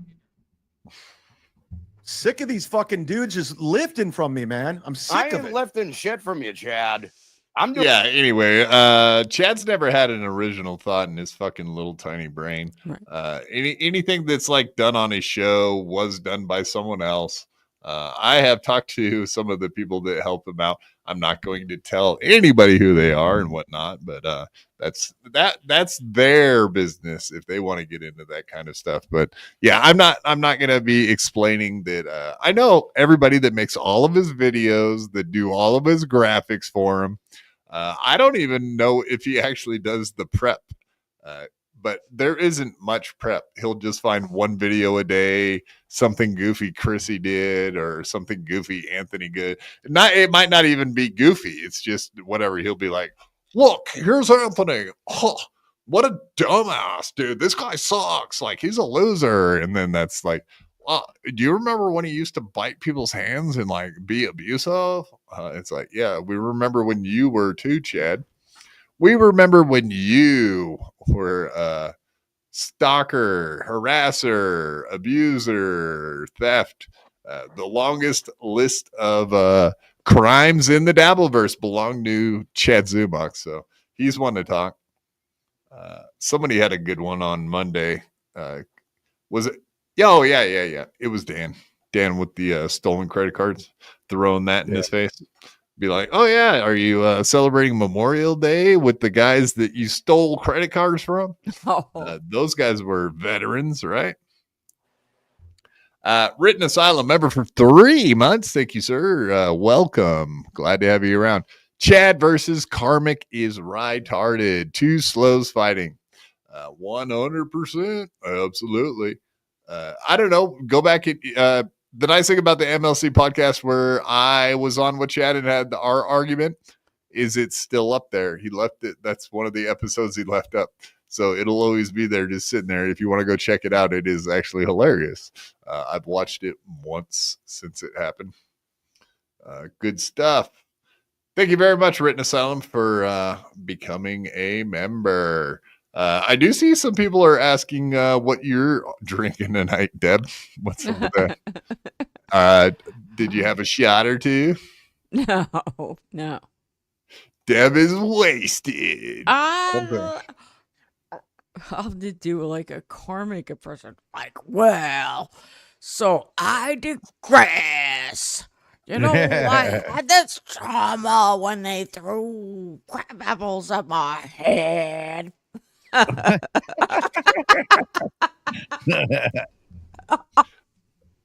Deb, what is your drink of choice tonight? Toots. Toots. I like that. Toots. That's a great word.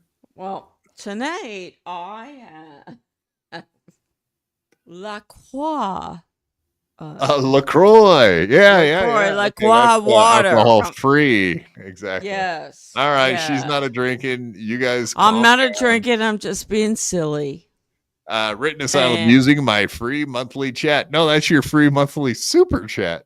It's don't lessen it. Don't lessen it by just calling it a chat. It's a super chat, a free one, a freebie.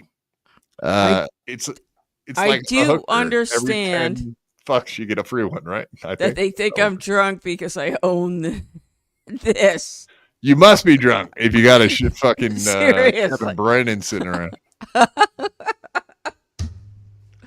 A LaCroix and Quaaludes. Yeah. I like Quaaludes, believe it or not. I wish. Only because they start with a qua, Q-U-A. I like it. Anything that's got my name in it. I love it. Totally. All right, we're going to move right along. I guess we could get into all the Chad stuff. All right, let's just see a little section of how Chad Zumock thinks of other people that he believes are lesser than him. You know who Mario Bosco is, don't you, little Debbie? Yes, I do. Actually, that was an insult I got on Dan's show. They said, Deb looks like Mario Bosco. Oh, come on, No, people. You not guys even are meanies. Yes, I got Deb Yeah. looks like Mario Bosco. I got Deb is Adam Bush, and I got one more. I got 3 insults, and they were all dudes. So I was like, all right, whatever. Not nice, guys. Not Stop nice, it. man. Not Yeah. Not nice. cool. I'm not should Mario stop it. Bosco, man. I'm You know, not Adam Debbie, Bush. You know, you moved into a shitty neighborhood, right? So it's coming. Sometimes they're going to drive by and throw trash at your yard. Yeah, exactly. I laughed though. I laugh at all of it. So, oh, I got a toss spot. That was the other guy. Toss spot. Yeah. So I got toss spot, Mario Bosco, and Adam Bush. Jesus. No. We are not doing Tosspot. He's not allowed on here anymore. He's 86th. Okay, cool. All right, let's get into how Chad Zumock looks at other people and would treat them. It's one thing's for jokes, but this is not jokes. It's not a joke. Did I pull up the wrong one? Yeah, I did, of course.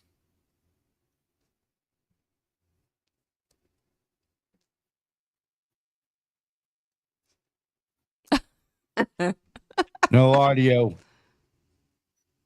Go like a real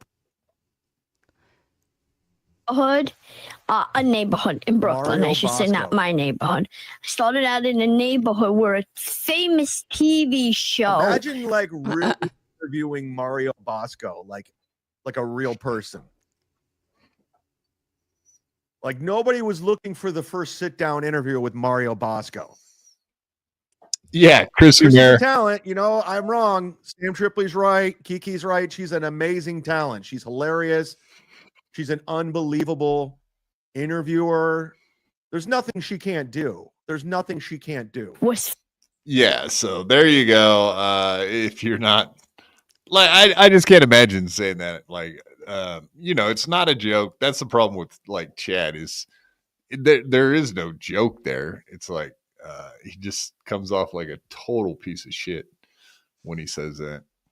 Well, I had the wrong video pulled up. It gave me 2 seconds.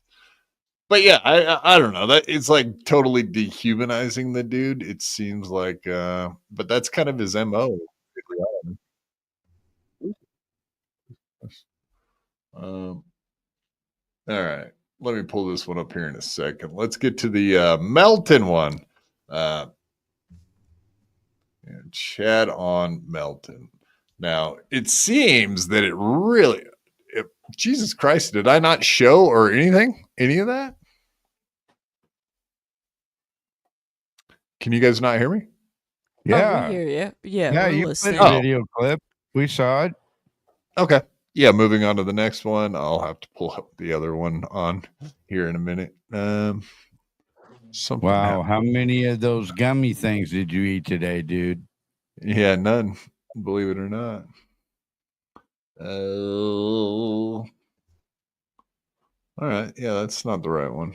Gosh darn it. What did I do? I don't get it. Hi, metal. Just want to say that. What am I doing here? All right, let's just play this fucking thing. Oh, here it is. Look at this freeze frame of Melton.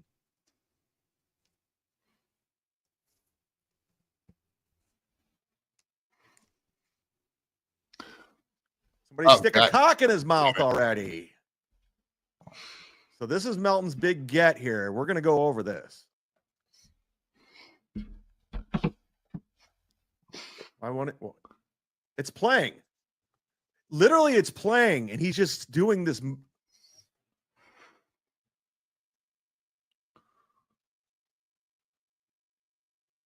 Good show, Patrick. Is this the show everyone's talking about? Is this the greatest show? Holy shit. Holy shit. We made fun of Chad's Nikes and said they were fake.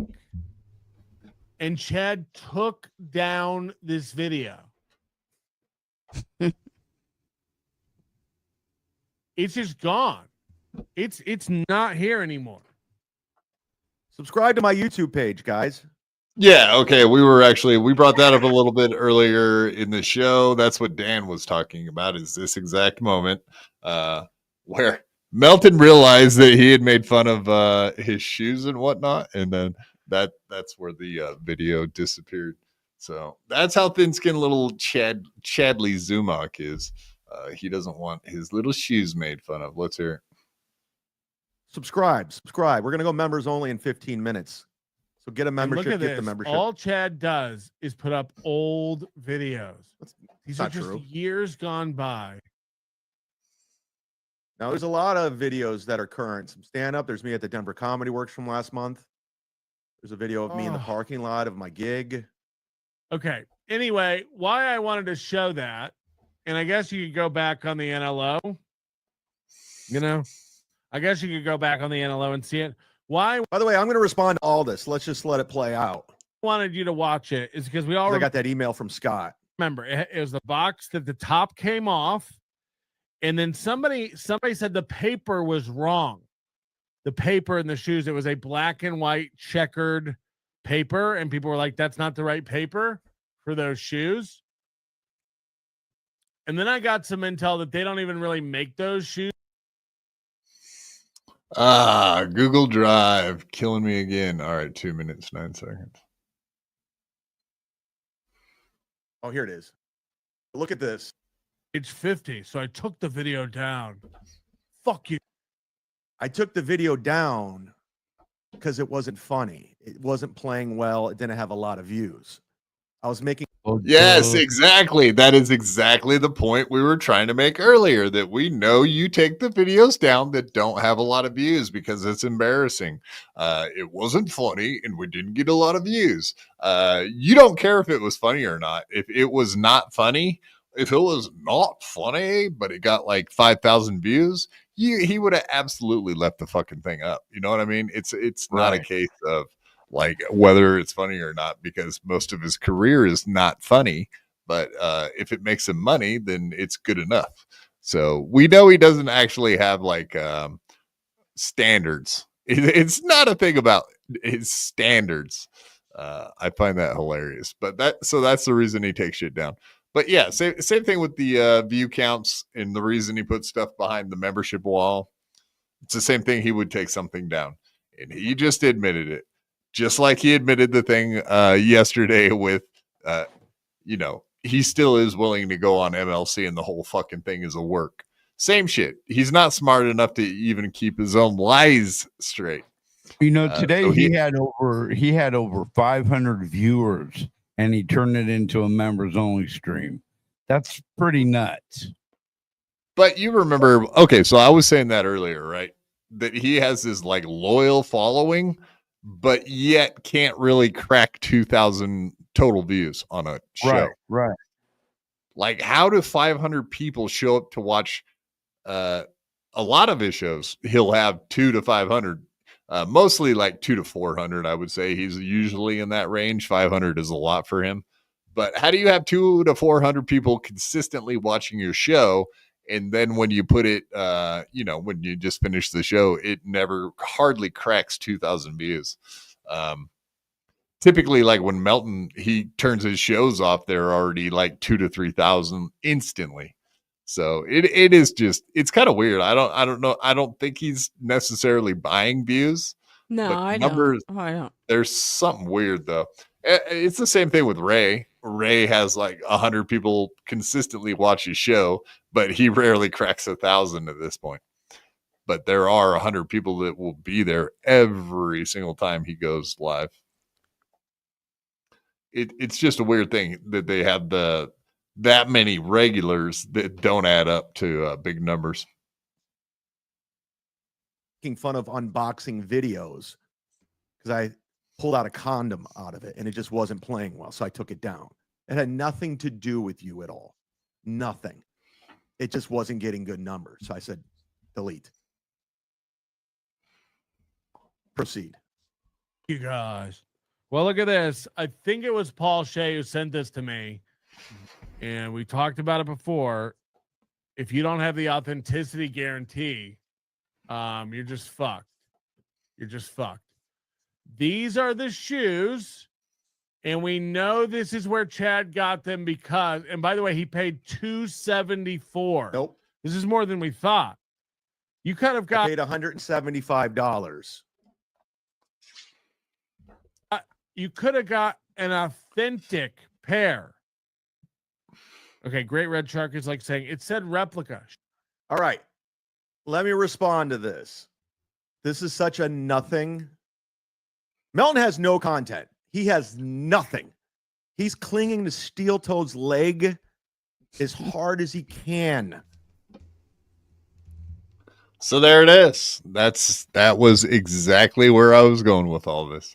So, okay, so he's so sensitive that he has to respond to a shoe incident. Right. So it bugged him so much that Melton covered the fact that he got replica shoes instead of real shoes that he had to make a clip about it.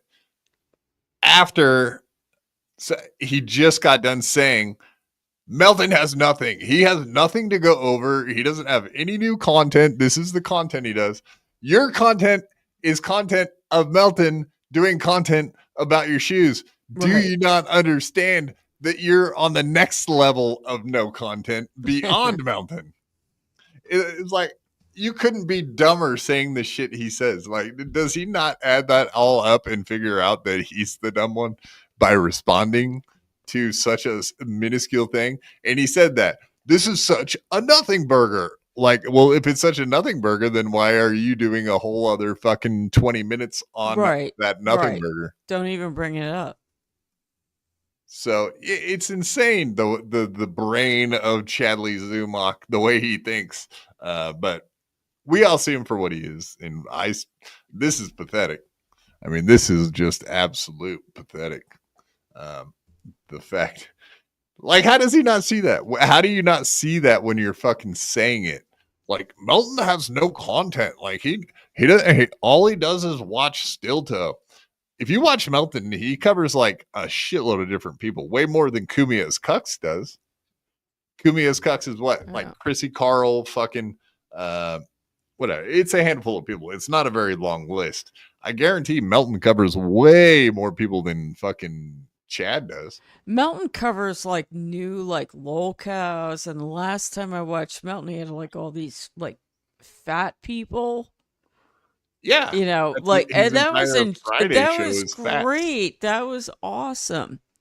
And he's funny, like yeah, and he can carry a whole show like for hours on his own. I don't think I could myself. No. Could you, Hunk? I mean, fuck no, I can't. I can hardly carry a show as a co-host. Fucking heck. You know, I think it's nice to have somebody to riff off. I can't imagine doing a whole 4 hour, you know, even an hour without a co-host or something to riff on.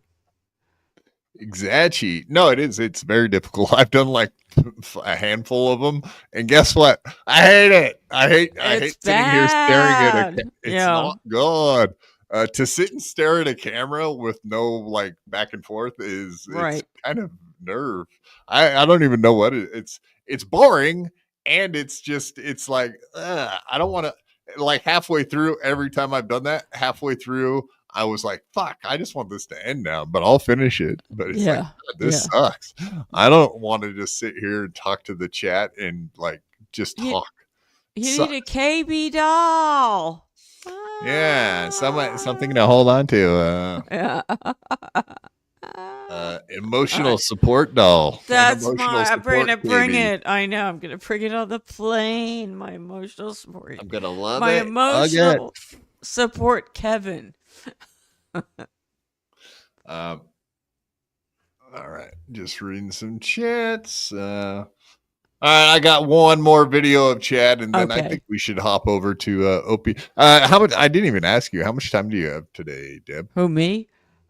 Who, you? Who, me? Who, me?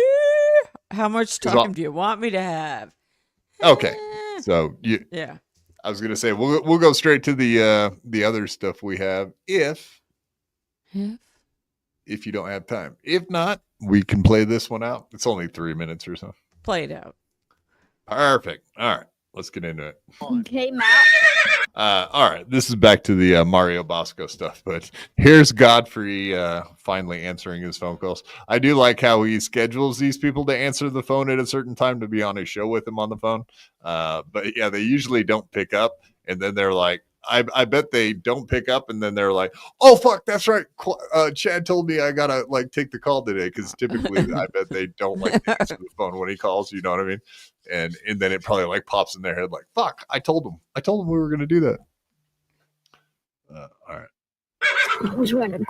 But this is just an extension. And when he says that Mario Bosco is not worth covering, it's not the other clip I played was a separate clip. Like, Mario Bosco, he's not even a human being. He's not even a person. He's not like, how dare the thing about Chrissy Mayer and Mario Bosco is they're friends. Isn't that a weird thought that you're nice to someone that you've been friendly with at like Compound Media and shit? It's like, yeah, that's what a human being is, Chad. In case you're not aware, like if you've been nice to someone in the past, yeah.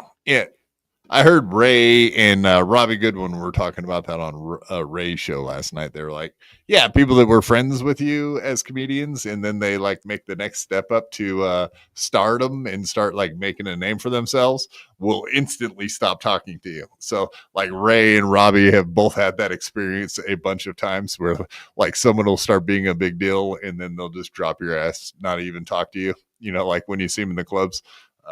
I guarantee that happens to Chad all the fucking time. It probably drives him insane, but he's holding on very tight grip to like Godfrey, Jim Florentine, you know, Swartz, and the regular crew. Right. Yeah, the crew. Tripoli. Yeah. Ray jogging suit. He had a coffee with milk and a cigar, lit cigar. He put the cigar in his mouth, put the coffee and milk in his hand, and he shook my hand and changed my world. What? Yeah, exactly. She's actually treating him like a person. What? Isn't that crazy?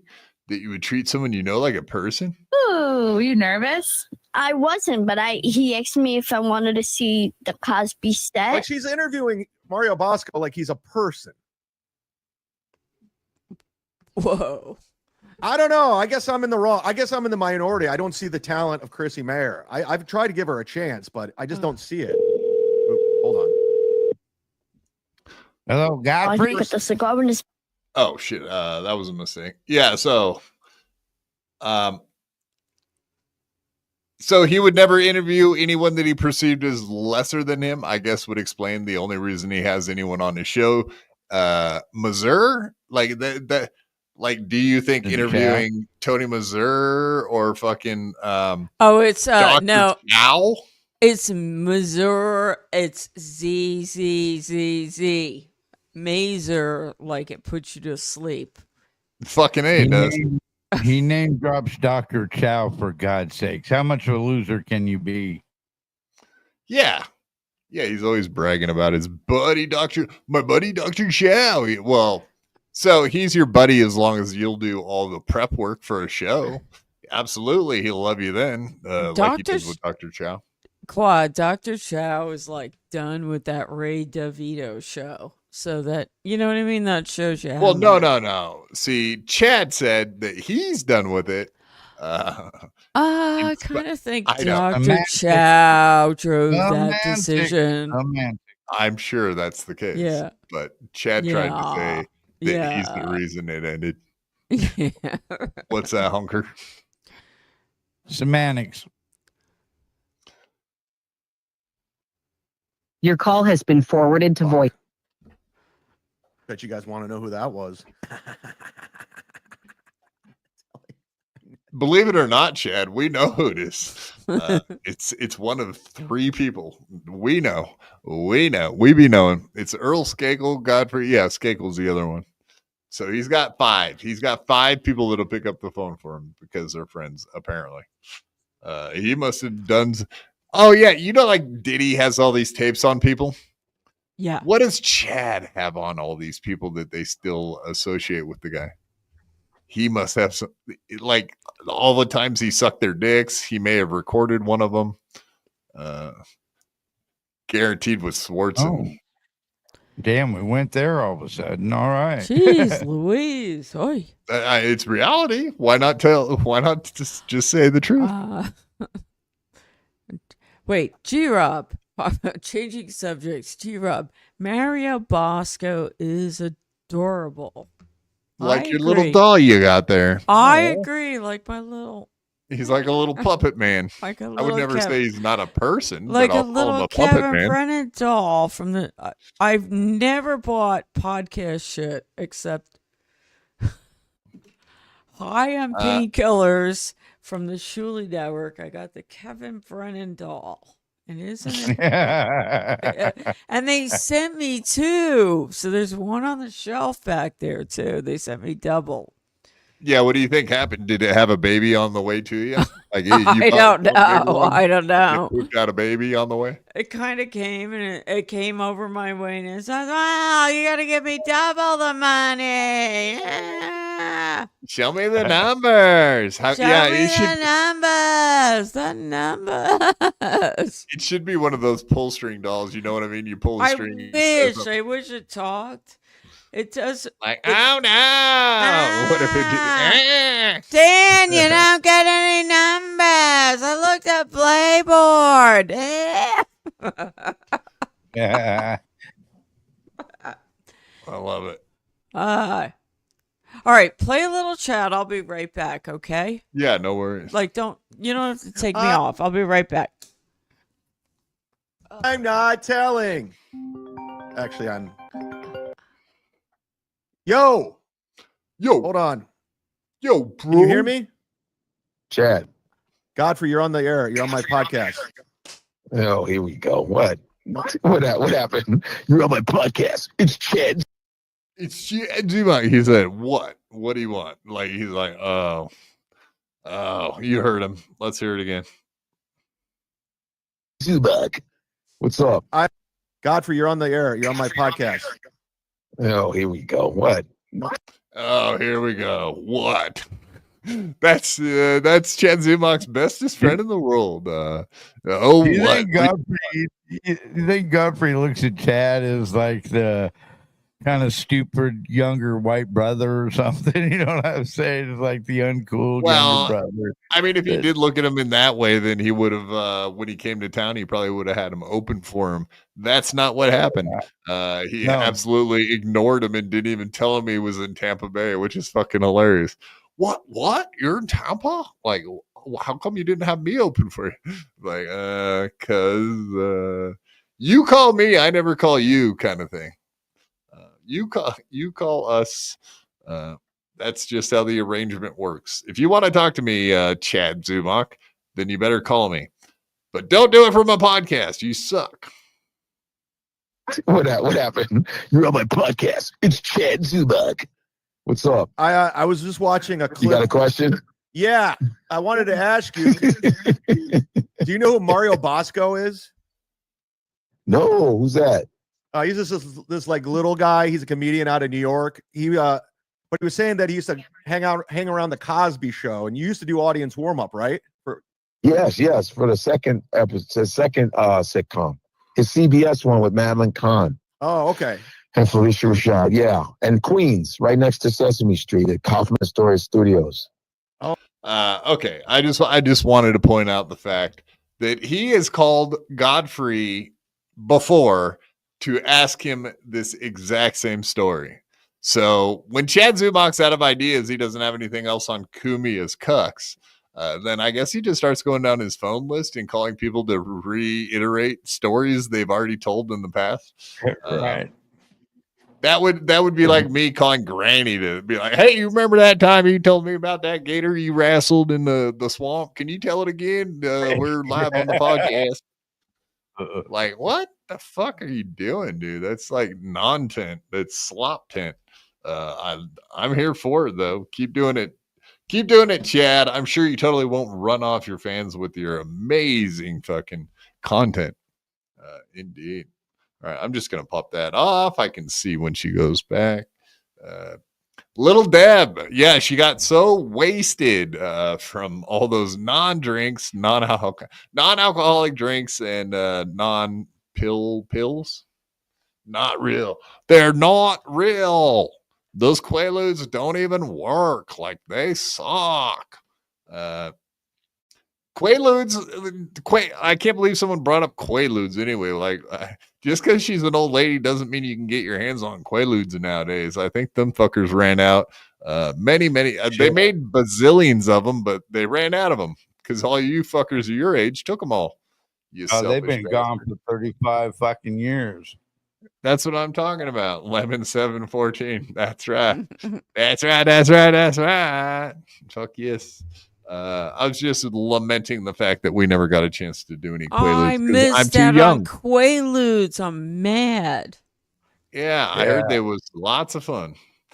From what I understand, lots of vehicles crashing into parked cars back in the day. Not good. They're not good, man. Actually, they're not good. Yeah. You're not good, honk. You're not good, Quad. Especially on the Quaaludes. You don't have a Deadpool, honk. Isn't that terrible? You stole it. You stole it from me, honk. I came up with the death pull, and like, you stole that. He's gonna say that next week after he'll see a clip of like you doing the death pull, and then he'll call you a thief next. Yeah. Shit. You wait. You're gonna be on his shit list before you know it, man.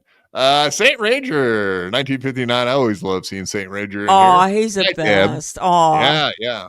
I'm sure you probably ran into him up there in the areas, right? Oh, wait, no. No, I haven't. Not yet. That's Not right. yet, man. He's out here. I think he's on the west side. Yes, he's on the West Coast. I forgot. He's actually, I don't think he's too far from you there, honker. But we won't talk anymore about where people live.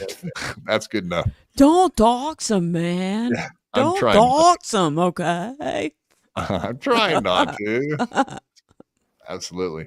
All right, let's get into this today. Carl and Joey C were on fucking Alex Stein show. Did you know about that, Deb? No, I did not.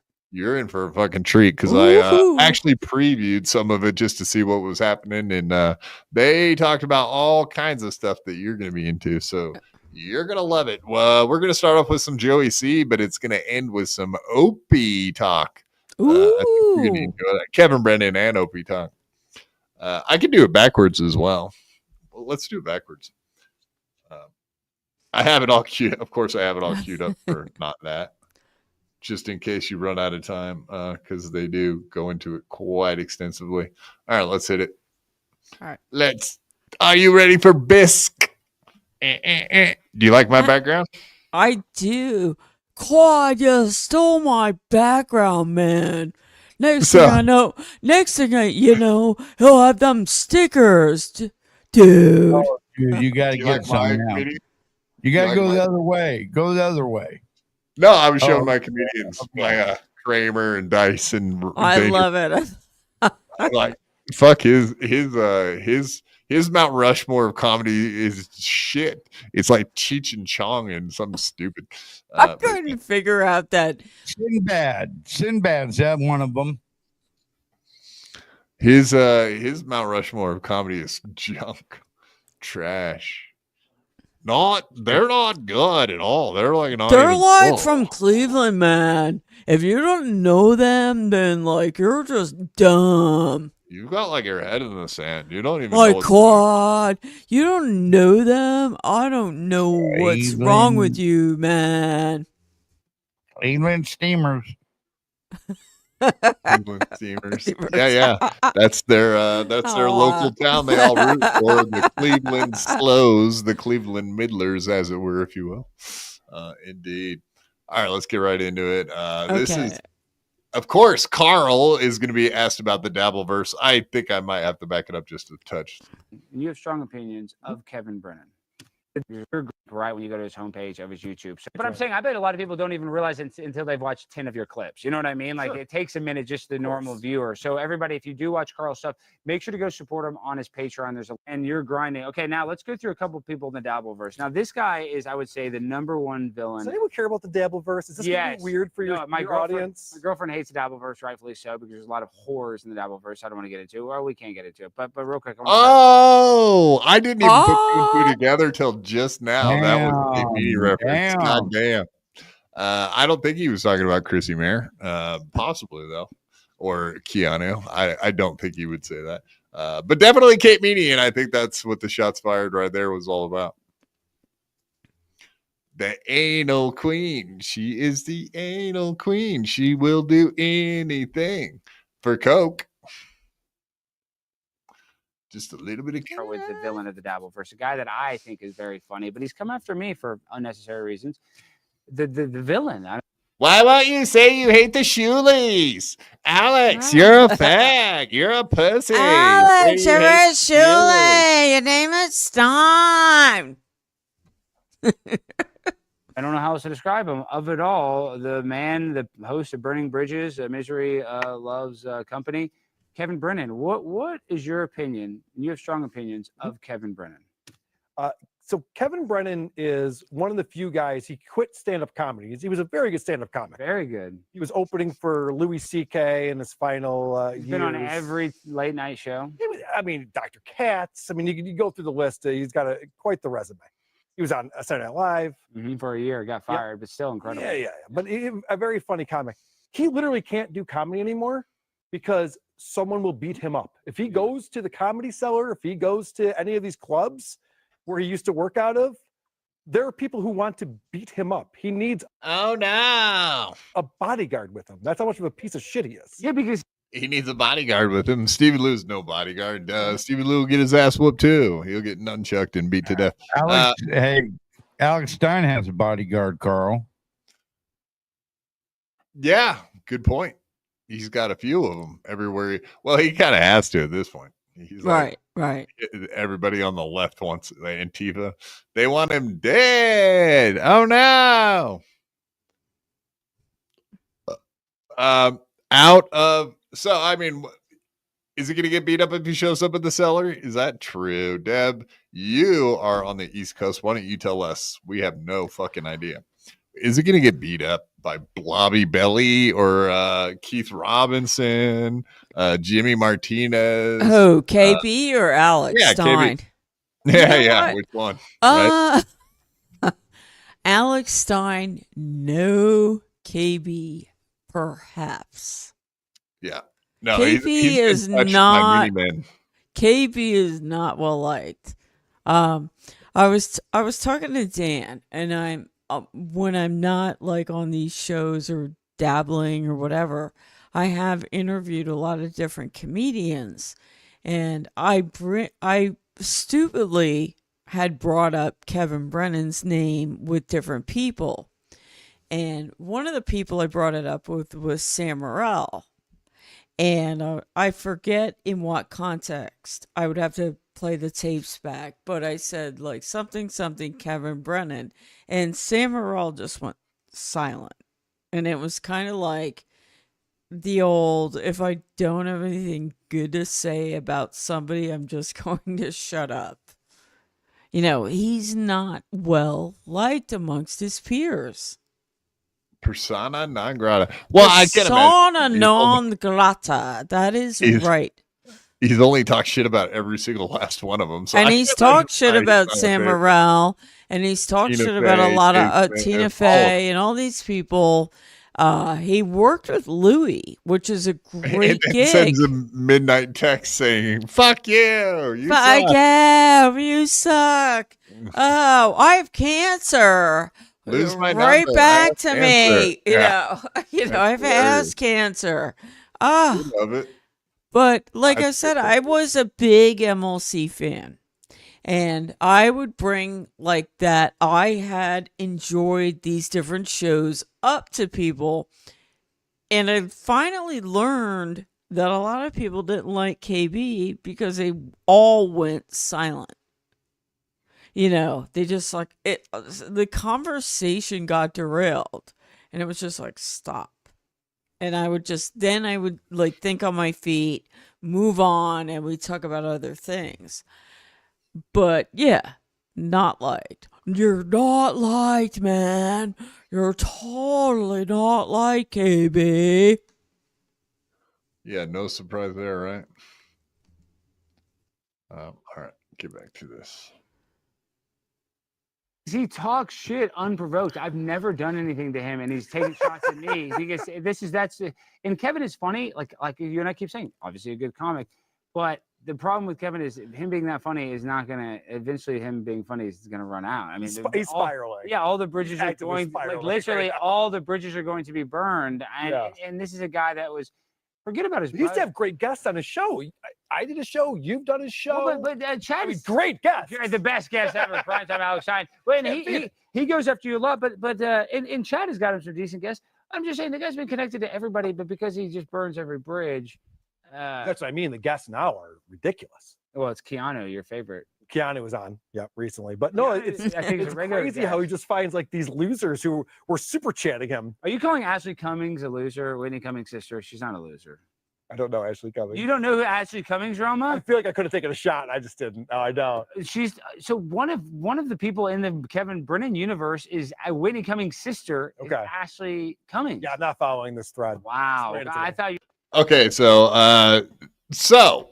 Alex Stein has Carl on as his expert to break down the Dabbleverse. Carl somehow doesn't know about Ashley fucking Cummings entering the Dabbleverse a long time ago, too. This is not like news.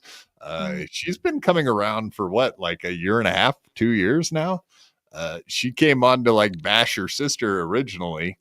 Those videos got taken down off of MLC's Patreon. I don't know if you know about that. She asked him to take those videos down, and he did. Whoa. The two that she came on his show and talked shit about her sister. Because apparently they had a mea culpa made up. I don't know if Whitney Cummings ever made good on the financial stuff that she was bitching about. But definitely they had a sordid relationship there for a minute. Kevin Brennan took advantage of it, got her on the show to talk shit about her sister. And then whatever. This Ashley Cummings lady is, she changes her mind a lot. And then she starts DMing you. Can you take that down? As we learned with this whole new thing.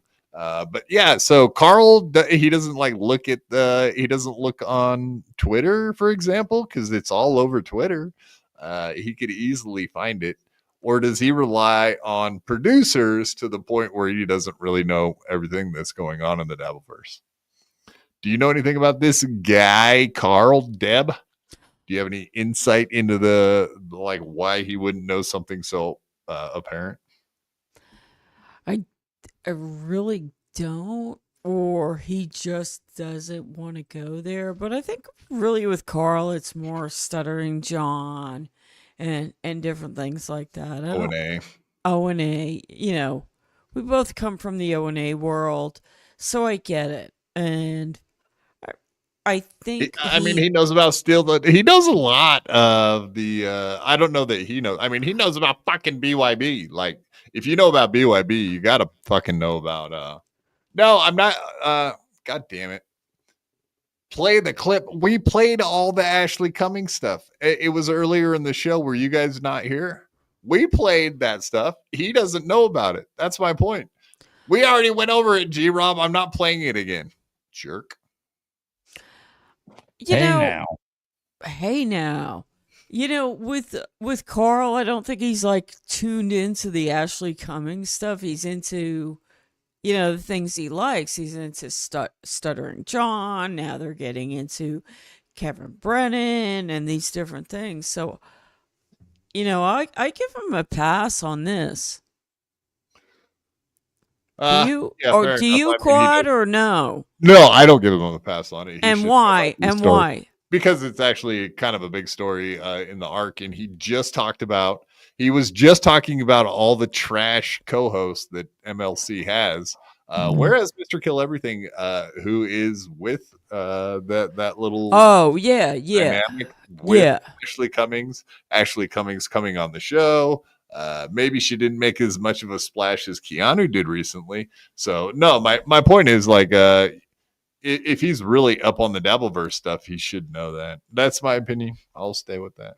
Okay, fair enough. Or he every once in a while, he absolutely will ignore. I'm trying to think of people that he protects. He'll ignore. Okay, so he did that with Steel Toe, right? Blind like Mike. Steel Toe, he was. Huh? People he protects, Blind Mike. Yeah, Blind Mike, or he'll leave when it's time to do the Steel Toe interview, like back when they were friends. Keanu C. Thompson, he sent her the link so she could come on this little piggy. I guarantee Melton was not happy about that, would not have done the same. Right. It's right. that kind of shit. So I think that maybe it's possible that he's protecting Ashley Cummings. That's cool if he is, I guess, whatever. You're an expert in it. No, I'm just saying. So there was just a recent thing, and I don't even watch MLC that much anymore. Is that Mr. Kill Everything is having a love affair with Ashley Cummings, Whitney Cummings' sister, and they try to keep in real life. They're actually having an life. affair. Yeah, it's supposedly because they showed Mr. Kill Everything went on Kevin's stream, and because the people in the Dabbleverse are sick predators, they were able, and not all of you, but they were able to. Hi, Dave. Hi, Dave's lawyers. Dave Sarah, who broke that story. That's who Alex Stein's talking to right Yes. now. Who handed it off to everybody else, Doom, myself, and everyone else. Thank you, Dave. Once again, killing it. Dave Sarah. We love it. Thank you, Dave. Dave Sarah's awesome. He's a little bit of a KB ball washer, but I still love Dave Sarah. Yeah. He's an even he's still What was that, he's Honk? still a real guy though. Like yeah, he's a good guy. He's not like he's this a great guy. He's not like a Mr. Killer. Whatever. They're just different breed. Dave Sarah's still a real homie. So yeah. All right. To match the kitchen cabinets to Ashley Cummings' kitchen cabinets from like a podcast 2 years ago or something, and it was the exact same kitchen. You know, you could just kind of like the magnets on the refrigerator or whatever you want to call it. There's just some things you can tell that's the same kitchen. So yeah, they got exposed for dating, and a normal person that's watching. Good for him, Mr. So yeah, nobody, please, Doom, no one, don't do it. Don't clip that and troll Ashley with it. That would be very mean to do. Have Alex Stein saying Ashley Cummings is fucking Mr. Kill Everything. Holy shit. Don't put that out there, people. Don't tag Whitney Cummings in it either, or everyone else that's involved. Totally don't do that, guys. That would be horrible and mean and cruel. Kill Everything. He came out to one of our live shows in Detroit. I met Mr. and Mrs. at the time. Kill Everything. Mrs. Kill Everything. She oh, said that Mazzy. off limits. Mazzy went to the ocean and she never came back. Frankly, she's gone. She gone. Yeah, absolutely. That's hilarious. Mrs. Kill Everything. I can't believe he said that. Mazzy don't like that. Keep up, guys. Mazzy didn't want. Mazzy's embarrassed that she was ever with Mr. Kill Everything too, just like Ashley Cummings. It must be pretty sad to be that dude where everybody that dates you is like, what? No, like I barely knew the guy. Like, no, he came out and fell asleep on my floor. I don't know that guy. He's a weirdo. That's hilarious. Aw, poor little feller. Poor Mr. Kill. Poor little feller. Sweet. J Rob, we love it too. We want more of it too. We like Alex Stein. I'm not a big enough guy. I guess he only likes Joey C, who's a huge show. We'll get back to that here in a second because they started off the show with Joey C, believe it or not.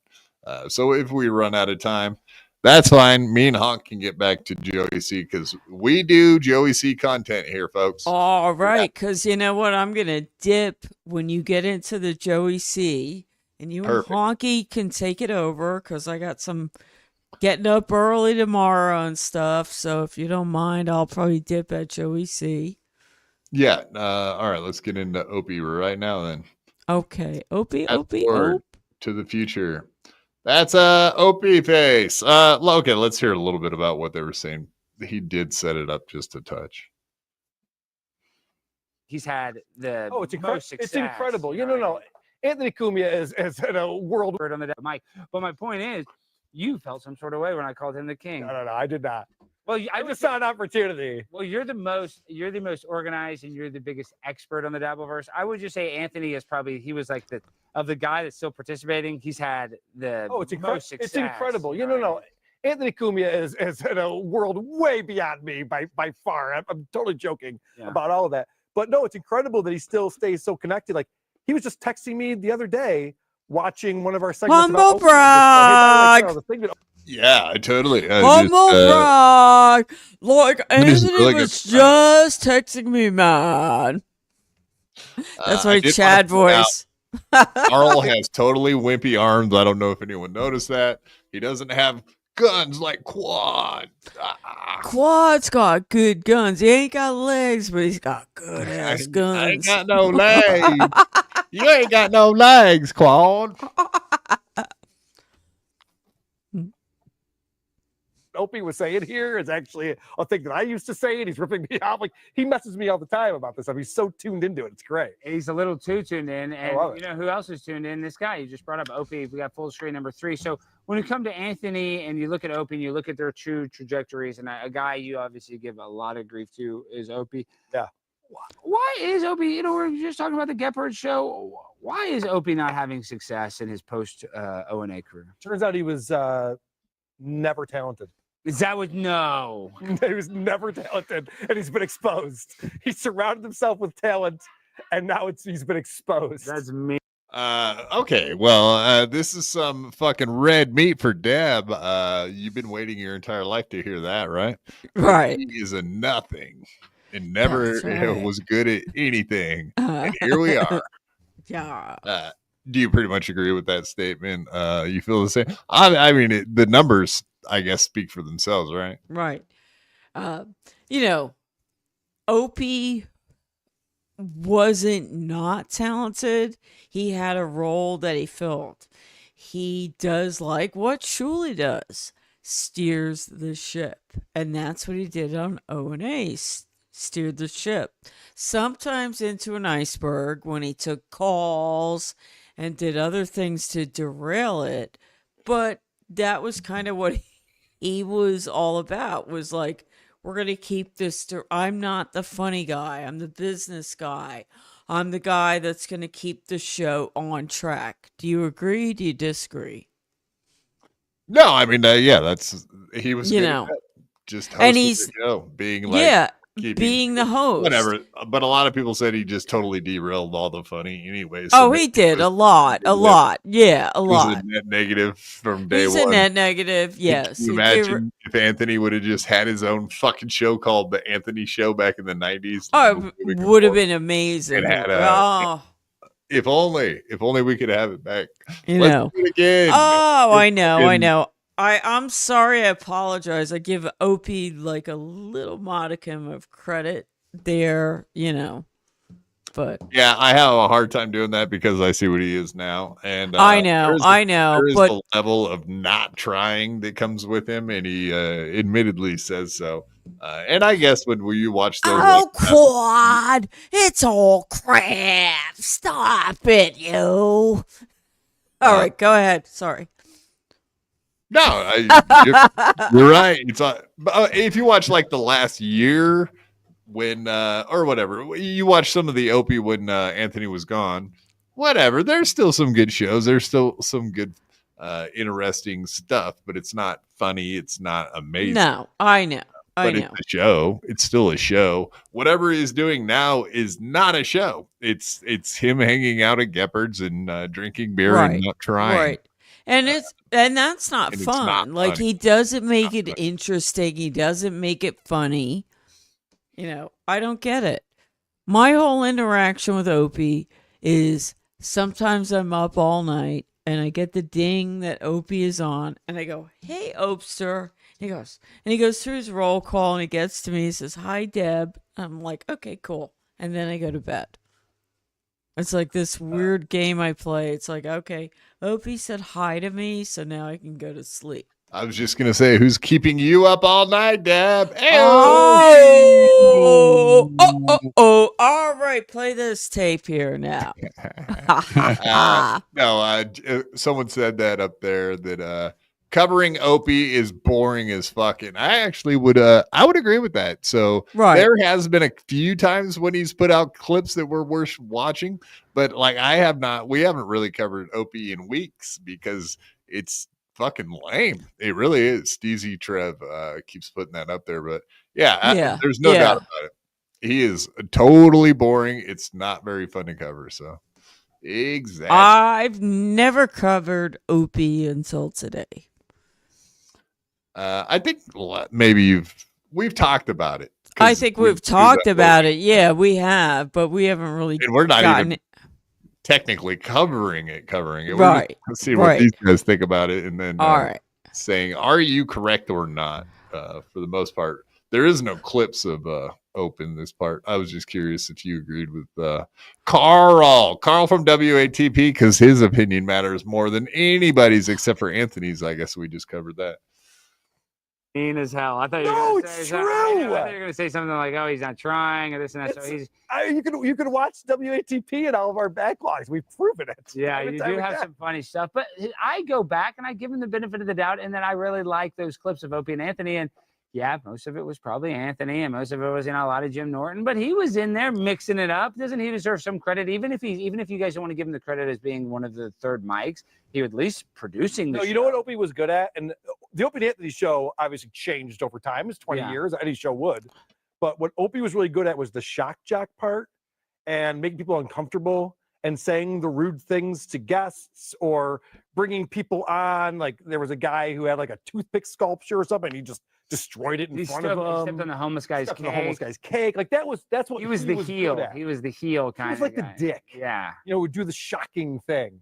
And the shock jockery, which is easy to do because I do that. I mean, I try to do more than that, but it's easy to be the shocking guy. You know what I mean? That's not that hard. You also have funny things to say. Wow. But the shock jockery part of the show went away because of the FCC and different things that happened. Like they used to have girls in there getting naked, all the stuff that Howard Stern used to do that no one would find interesting in the internet age. It's like, I can see a girl naked. That's what I'm saying. I talked to Bubba the Love Stones. We have Bubba. We didn't even include his picture. And Bubba's had to change his whole content because everybody can look at porn. So nobody cares about hearing somebody on the radio being like, I'm touching my vagina. You know what I mean? Like, exactly. It's just, it's lost its cachet or whatever you want to call it. So they used to do this wiffle ball bat challenge. Mm-hmm. Where they would have girls see how far they can get a wiffle ball bat into the vagina. That's disgusting. Yes. Well, you assumed vagina. It could have been anal. Oh my god, that's even worse. All right. I did it like this. I did it like that. I did it with a wiffle ball bat.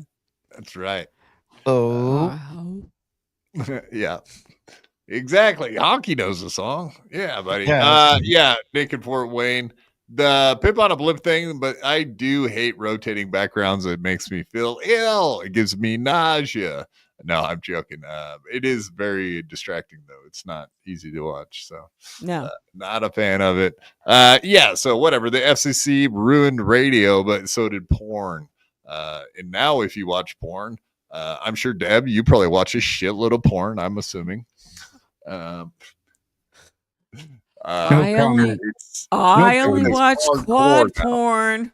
Yeah. I love it. That's what I wanted to hear. You just made my day. Look at you. You know what you're doing. All right. Well, I'm looking up your links here and I'll find them eventually.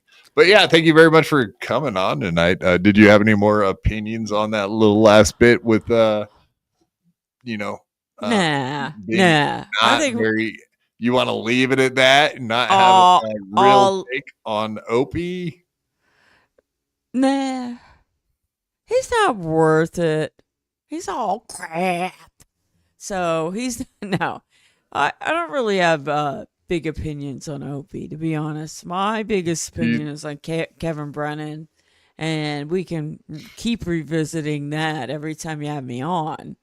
Because I'm sure he's going to do something. That never stops being. That will never run out, and I'm sure he'll keep doing asshole dickhead things. I hope so. So, and I just want to say, Do you think Honky. Oh, sorry, Honky. It was great to see you. Deb, nice seeing you once again. You're always awesome, and sometimes I think we all kind of talk and leave you behind. So I apologize, but No, you are- don't. Aw. No, you don't. No, Aw. you don't. And you are the originator of the death pool, and if I bet in any death pool, it will be in yours, Honky. And that's a great promo. Thank you, dear. Oh, you're quite of course, welcome. Check out Deb and Dan on Nice Podcast Stupid at Nice Podcast Live. And of course, you can find Deb there. She's on Twitter. She's easy to find. And of course, our buddy Dan right there. You can find him. Yes, Stupid. And of course, oh wait, it's not Nice Podcast Live anymore. He changed it, right? I think it's Nice Podcast Stupid. Right. I don't know. That's what I Dan just said. show up. I just show up, and he puts me to work. I think he changed it recently, so I'll update yours. Nice point. Nice stupid podcast. Of course, But Dan would do that. I want to say goodnight to the chat, especially G Rob. She's a good egg. She's a good egg, yeah. Good egg. She's a good egg. She's a good egg of the week. She's good egg. She's a good Mountain fan. As am I. Whoa. As am I. Melton's got the top show. I'm going to say it right here. He's got the best show. I Best agree. show. Yeah, Fuck you, KB. Like- you ain't number one. Agreed. And I think Melton thinks I'm like a dickhead, and I don't like respect Yeah. the show or whatever. Yeah. But it's like, no, actually, just because I make fun of you and Moody and everybody else on the fucking in the Hackmania, like everybody there, like I'll make fun of all of you, and I think Melton is hands down far above like everyone. As far as content goes, it's not even fucking close. Hey, Quad, I have a question for you. Why did you not go to Hackmania? Like, why didn't you go to Hackmania, man? I just keep saying money, and I'll leave it at that because Okay. it's easier to say money than it is to actually explain. So Okay, I'll take money. you know what I mean? Because I think you would have had a good time. I know I would have. You know what? all my Next friends year, went, so next it was year you bummed out I go. didn't go. Next year you go, and I'll push you around, and we'll grab the girls. Electricity. I'll push you around. We'll grab the girls like KB and Sketty Tooth, and we'll throw them on the wheelchair. Like Yes. No, I'll I'm be- offering free rides. Absolutely. I'll If the ladies, you get too drunk, we'll get you back to your room. I promise. No problem. We got a free ride back to the room, ladies. But thank you, Quad, for having me on. I love your show, and I love coming on. And thank you, Honk, Yeah, we love you too. for- You're all for just being here as always. I'm a big fan. And like I said, nobody going to take that death pool from Honk. I'll tell you. You tell them all for me, Deb. You I have a great sure evening. will. Aw, you too. Good night, guys. Hey, have a good night. Thank you. Bye. None less. And let's get that. Dog practice around here. This stuff will make you a goddamn sexual tyrannosaurus. I want to be a sexual tyrannosaurus. That sounds amazing. I played that accidentally. My bad. My bad. I do have short little arms. I don't know. Yeah. Maybe. I got Tyrannosaurus arms, in fact. All right, we're going to get into it. We got the Joey C content portion Joey of C. the time. He came in actually first. He came in hot. Let's watch that. And then we got a little bit of steel toe to go through. Not much. And the toe. Yep. Some more Joe and the toe. Joey C and Joe the and toe. the toe. That's good. Yeah, I was kind of surprised. Alex Stein has had this fucking knucklehead on twice now. I don't understand why. But we're doing it. We're having it. Well, it's let's be honest. It isn't difficult to enjoy watching Joey C for all of his antics and craziness. It's fun to watch him and make fun of him. It's not Right. Having him on is a whole other thing. Well, Last time he came on here, he was a dud. He's always a dud on other people's shows. Yeah. He's fun on his own show, getting trolled. That's what's funny. Oh, speaking of which, let's started off with that. I do have something I actually in a race tweet from. Let's see, when is this from? Here we go. May 25th, so 3 days ago. This is from 3 days ago, in the middle of the 9:30 his time, PM. From this moment on, the way to beat all you idiots is to continue working hard and being a successful podcaster, and also being silent is how I will win. I will be laughing, and this Dabbleverse should be investigated by the FBI to expose all the criminals in the chat room. So there's criminals in chat rooms. Yeah, dude, this is fucking hilarious. Hey, you know what sucks? I thought Joey hated the FBI. He always talks how he hates them. Now he's gonna fucking go off What with do you the mean power? he hates the FBI just because they put him in prison for being a fucking a grifter, a rip-off artist, a criminal, if you were? And now he wants to do business with him. See, I told you, all you folks at home, he was a snitch. Snitch. 100% a snitch, bitch. Joey C is a snitch, folks.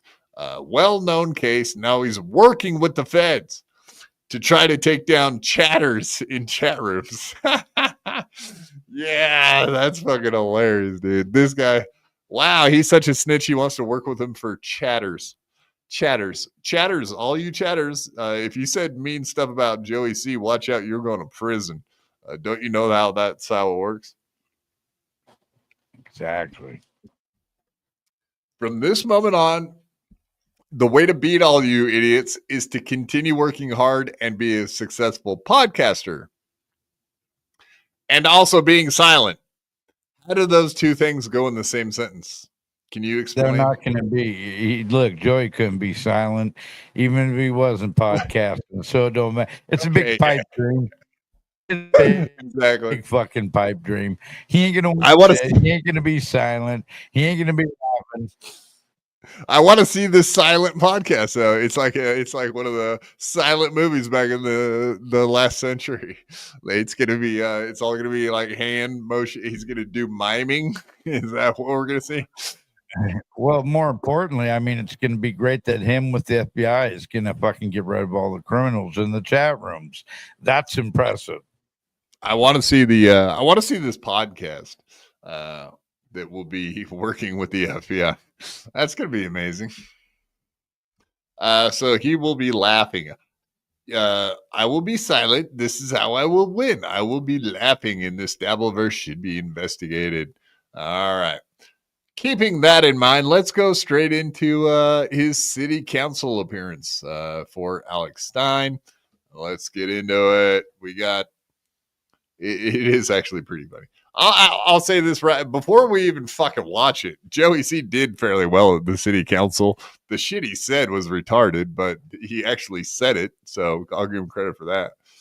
I don't know that I could have kept a straight face and talked to a city council like this. Joey is stupid and a liar. Correct, Melvin McJagger. That's 100% fact.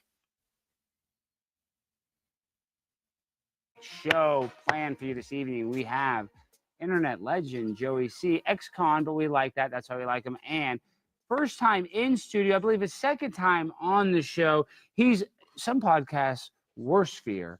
He's my friend and a very awesome, great guy.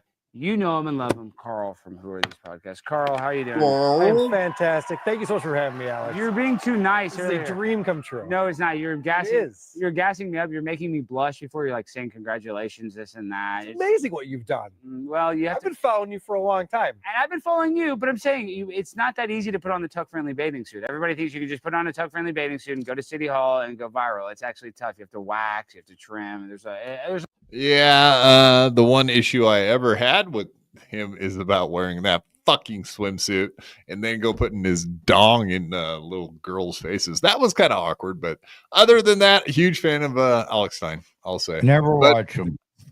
The owning the left by wearing swimsuits, kind of creepy. Let's just be honest. There's a lot to it. You know what I mean? Yeah, I haven't done it myself, but I can imagine it'd be a lot. Although Joey C, I guess, is going to be on the show, is now following in your footsteps. He is, and we might as well just get to Joey C, because I don't want to leave the audience hanging too much. And I know Joey is obviously super busy because he has one of the most successful podcasts in the Dabbleverse. The greatest joke ever. Great joke. As we know, he definitely does not have a successful podcast. Funny though. That's a great joke. Alex Stein gets it, right? Yep. I think so. I hope so.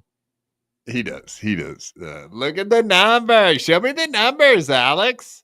Come on, Alex. Show me the numbers. Show me the numbers for 500, Alex. Who is not Joey C? Correct. That's Jeopardy for you at home that are playing along right now. Do we have the legend himself on? We do. Okay, should we watch it first and then we'll bring on Joey? Or should we watch it? Yeah, let's just take it full and then we'll bring everybody on. Let's watch it right now. Joey C, the clown himself. The debut of Joey. My name is Joseph Catalano, and I came to... Holy fuck, dude, belly. Fucking belly, dude, is huge. Jesus Christ. Yeah, dude. Jeez. He looks like Lou, but shorter. Oh my God. He looks like fucking some greasy Guido fucking running numbers for the fucking mafias or something. Look at that shit. So why is he in Clearwater, Florida? Is Clearwater part of Tampa Bay and Ybor City? Ybor? I don't think so. Then why is he? Yeah. So why do you pick Clearwater? Just because they allow this shit? Probably. I think wasn't Alex down there? Oh yeah, there you go. Yeah. And I thought that was kind of funny because it sounds like Steel Toe was down there. So Thorough Joe Burrow was down there. Even Chad was complaining about that today, that all those people were down there and didn't contact him to hang out. I think Chad was trying to say like, oh, I would have beat your ass, Toe, if you would have just called me. If you'd have told me you were here. Right. But apparently Steel Toe said he was going to the Key West, but actually went right there by right by Chadley. Chud. I came to Clearwater about 20 years ago. Wonderful community. I moved here from Chicago. I am the founder and host of Catalano TV. It's a YouTube podcast. I was forced to retire 3 weeks ago because the police refused to get involved. I got people trolling my house, coming to my home. These are internet trolls that paste my photo all over the community. They went and made false records on me, saying that I was a pedophile. They made false documents, putting this all over the internet. And all I'm trying to do is do a good podcast. I've been very successful at it. I wanted to do a lot of things in the community with my podcast. I got a guy named Stuttering John who rips people off and won't even pay me the $50 he owed me. I got to answer to people like Bubba Love Sponge. These are the people that I work for. Bubba Love Sponge. I work for TSN and Shuli Egard, Carl Heberger, WATP Podcast. These are all major podcasts. And these internet trolls, and nobody does nothing about it. They call my wife's phone at 4 o'clock in the morning and tell her on the telephone and leave recordings that they want to physically hurt my wife and hurt my 3-month-old grandbaby by raping them. And nothing's done. Nothing's done. I gave this to the police department, and all the evidence that I gave them got lost. This is crazy. Where does a person like me, who I retired from what I did for 27 years, and I was fortunate enough to retire at a young age, okay? And I'm a very vocal person, and I wanted to do something good with my podcast, which I have, and I'm forced to sit out now because these internet trolls and guys like Stuttering John, and they just destroy everything, and there's nothing to be done about And I'm in fear of my life now, and I've never been feared of anything in my entire life. And I don't know what to do about it. So I plead with this council to start looking in, and then I got people taking my voice, my photo, and making AI stuff and making millions of dollars with this. And there's no protection for me with this AI, all these AI stuff. For me, that they're using my likeness, and they're making money. I don't get $1 of this, and I can't even find an attorney that knows anything about this AI stuff. We have to get thinking of the future. I got grandchildren that are wonderful, very smart. Where's our future for our children? Apparently. You know, I'm 60 years old. We don't know if we're going to be here tomorrow. Nobody knows that. Oh no, that's a fact. The white thing on the lip. We cannot wake up tomorrow. It's and I want to make a better community for the children of the future. No, so I implore you guys to start looking into this area of the podcasting and the AI stuff and these trolls that should be put in jail or mental institution. I want to thank you for hearing me today, and much respect to everybody. God bless you. Yeah, perfect. All right. Look at that fat fucking gut. Okay, God, that was a long list of shit that we just had to listen to. Yeah, let's start off with the AI thing. Nobody made millions of dollars off of his AI likeness. I don't know, what does he expect, like Melton to flip out $1 million bill at this point for using his voice tip? That's amazing. Yeah, $10,000 is $1 million to Joey C. Don't forget that. Yeah, well, I mean, yeah, he did say that. I don't know if you caught that. He did say, I was fortunate enough to be able to retire at a young age. Right. That means I mean, you just quit working and you, yeah, exactly. SSDI, disability. The guy's been on disability for a long time. Him and his wife have both been like leeching off, pretending to be disabled. I think she says that she's schizophrenic. I don't know what he says, just too fat to work. Probably something like that, right? I was fortunate to retire. No, you were fortunate enough to lie to the government to get benefits, pretty much. You weren't smart enough to retire like I did by jumping out of a tree and breaking my neck. That's the proper way to do it. Oh God, I'm in the fucking way. Why didn't you say you're right in the way, dumbass? Well, I thought you come on, damn it. You should have known that. I was gonna say move across the board there, brother, but move your fat head, Quad. You should just say that. No, I am his belly.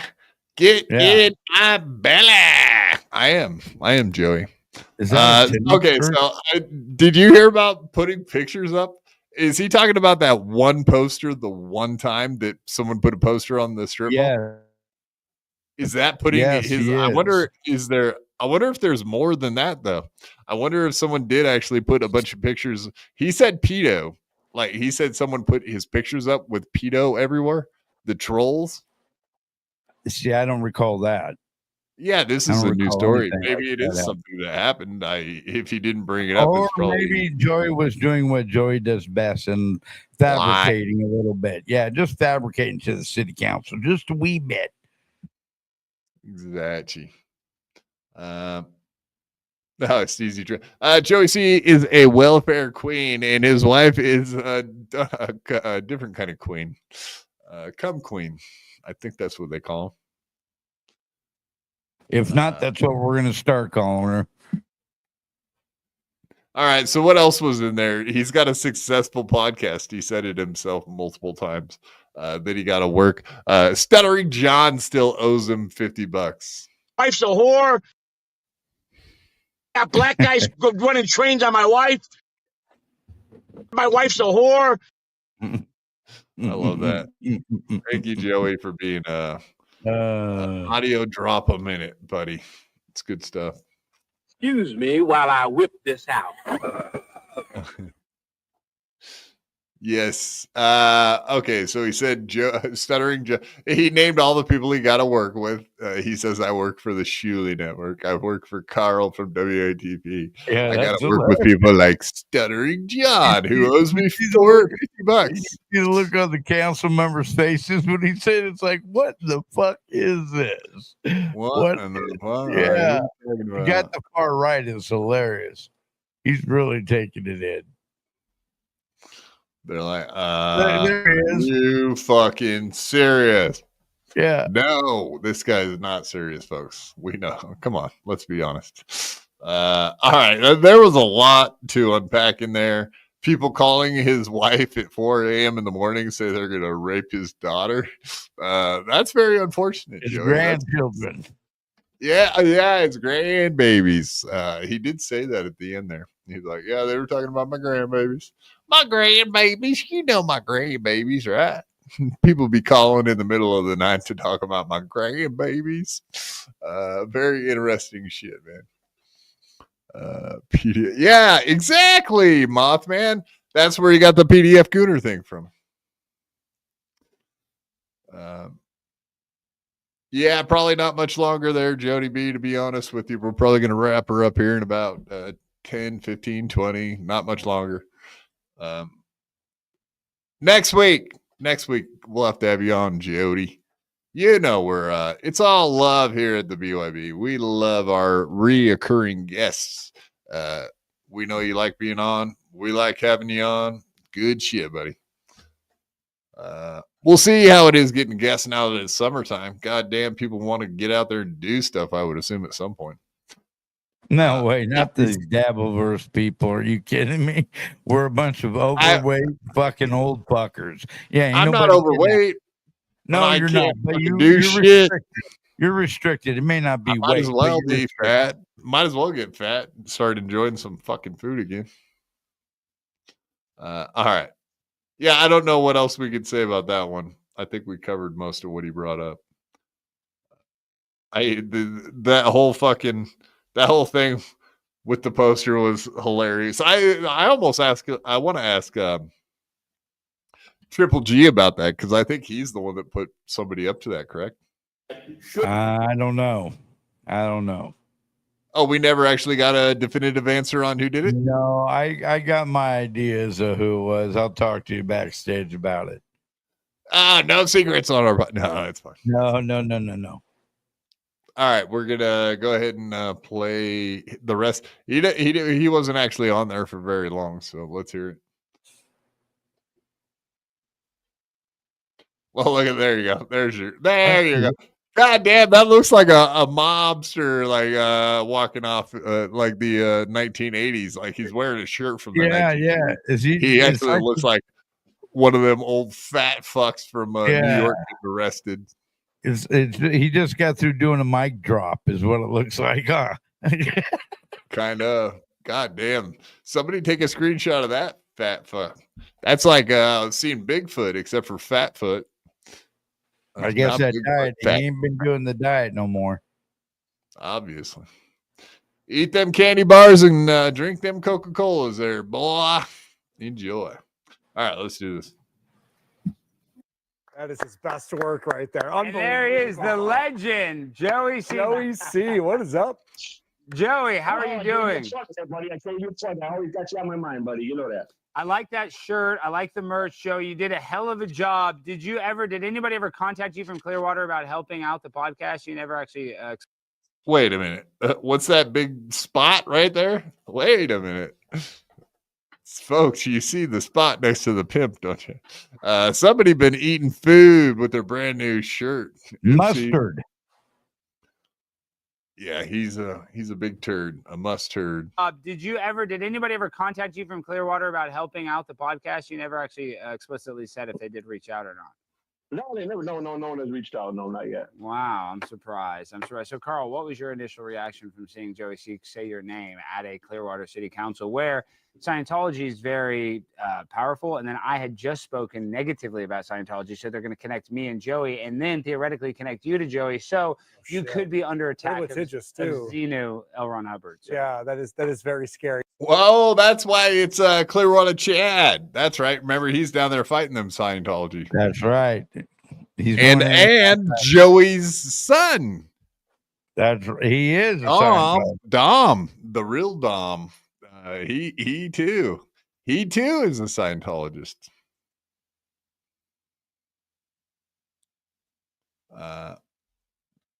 G-Rob, plain yellow mustard is my favorite condiment. That a girl, G-Rob. Hey, I do not use ketchup. I use mustard. I might not put it on biscuit, but I put it on them taters. I like mustard on my taters. Ranch and mustard. You can keep that fucking ketchup crap for yourself. Yuck. No, I was really impressed. That was your best bit ever, Joey. When you went into the millions of dollars being made off of your AI likeness. Yeah, great that joke. Definitely gave me a chuckle. I LOL'd at that. I even called you out on that, thank you. Joey. What did I say after at lunch? We went to lunch after at Hogan's Hangout. What did I say? I said, Joey, come on, millions of dollars from your likeness. And Joey believes that, though. Joey, you said that. You corrected me. You said, no, it is millions of dollars potentially. Isn't that what you said? Yes. Potentially, yes. So what does potentially even mean? Potentially. Yeah, what does potentially mean? It means if you were good at doing your podcast like you claimed. That was the funniest joke that he said while he was up there, that he has a very successful podcast. It's like, wait a minute. 300 people watch your show, dude. What are you talking about? Every once in a while you'll say black blood in my veins and 1,000 people will watch. But other than that, no. Sorry. Four?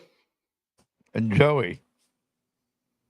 Oh, he's sorry. Yeah, he is. Yes. That's a good word for it. Sorry, motherfucker. Yeah, how does fucking Alex Stein, how do these people like this guy? I do not get it. He really is like the well, you got to have a poverty case. You know what I mean? It's almost like they saw this loser at a couple events and they were just like, he's just our charity case. Like he's that. Everybody has that guy, right? That hangs out, never has money for anything, no good for nothing. But they just like, yeah, whatever. Joey is that guy. He's a guy, but he's that guy. That's exactly right. He's their special little brother. Yeah. Special, like you were saying with Godfrey with Chad. Except for this is real. He really is a special little brother. Like. Yeah, whatever. We let him tag along. He's just, he's touched in the head. Potentially, I have millions. I know, exactly. I'm just saying potentially. I said, no, maybe 1,000, maybe 2,000. He goes, no, potentially it's millions, Alex. You're wrong. You don't understand the Joey C brand. And I said, you know what, Joey C, maybe I don't. And I can't fault you for. Yeah, that T-shirt, PDF Gooner, is really going to catch on any minute now and sweep the nation. Has he sold one yet, I wonder? Can you imagine buying a shirt that says PDF Gooner and you're wearing it around town? Like, hello. Like, hey, everybody. Like, Mike City Internet provider bought one, the bitch.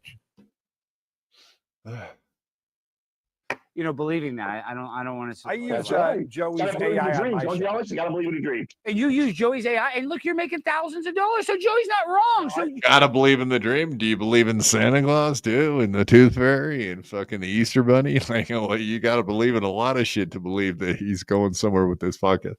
Good shit. I make a lot of money off Joey C. How much money do you think you make off Joey C? Tell him, be honest right now. He's not going to. I'm thinking about buying a 4th and 5th house. Oh my God! And Joey C, Thank you. You're doing this. I might buy his house. I don't even know. Carl, you're laughing, but now you've radicalized him so much that he's at city council meetings calling you out. I did that. You did that. I know that You did that. I'm not doing. Who did that? Did I steal your likeness, or did Carl from who? No, you're the one who encouraged him. Who did that? Who is more responsible for you going to the city council? Which was all who's birds of a feather flock together. Whoa. Guilt by association, which is true. I believe. Yeah. I'm not El Harible. That's ridiculous. Well, Joey, I want to say you did a great job. We're going to send you that clip. I want you to share it. But Carl, how are there more camera angles for that meeting than on my show? How many cameras are in that place? When you were Primetime 99. That's pretty wild, yeah. Yeah, how many angles? Did you see how well that was made? Because we had Mama C filming. I was filming. I think Paige, my girlfriend, Prepaid Wireless, had an angle. Dude, it was like a Stanley Kubrick movie. Yeah, that was well put together. I was trying to get the original footage that Joey put out on his YouTube channel, but then he deleted it. I made him because that's what Carl said. Wow. Carl's like, I already... Yeah. Talked about that too. We knew that was the answer. We had discussed that previously. Why did he take it down? Because he jumped the fucking gun. We knew that. Exactly. There was no doubt that he was made to take that down because it was supposed to be shared on WATP or on Alex Stein's show. Obviously, It's funny that they said he's so dumb. Someone sent him that footage, right? Right. Obviously, you don't put that up on your channel, you fucking idiot. They were like, here it is. You could use it at some point. But obviously, you're coming on my show and fucking Carl's coming on. What are you doing? What a moron, dude. Like, can you imagine being that stupid that you didn't realize that was going to be like, he jumped the gun because he wanted like the numbers for it. You know, he wanted to get it out there before Alex Stein had a chance to review it. Right. Sure he did. So that's how much of a buddy you got there, Alex Stein. A guy that doesn't give a fuck about you. All he cares about is getting numbers on his show that no one watches. What a good you got. Yeah, well, you know, Joey playing Alex, that's good. That's one of the man bites dog stories. Exactly. He took it down though. I mean, he had to.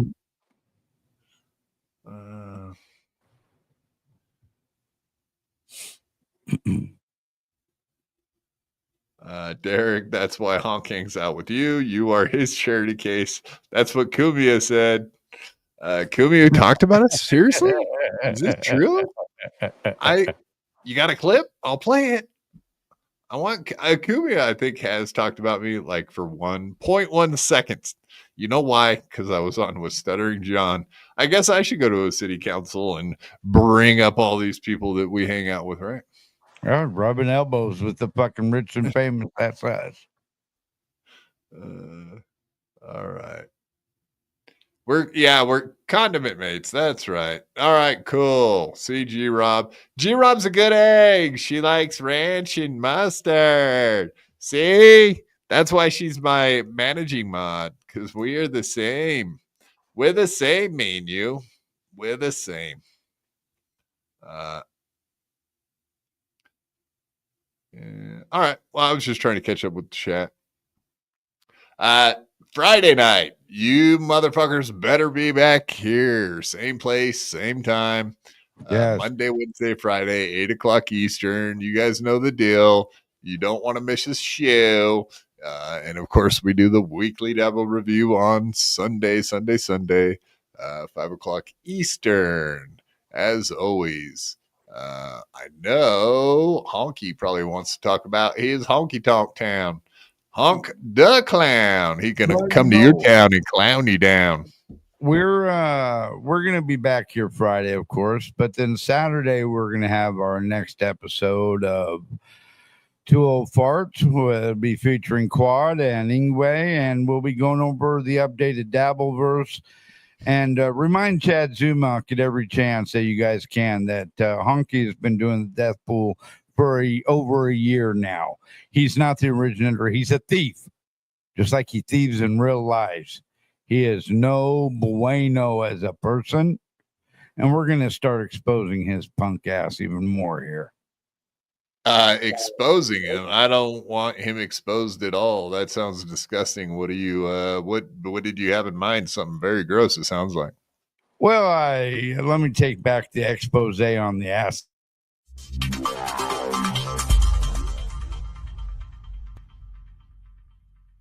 I had to fight my whole life.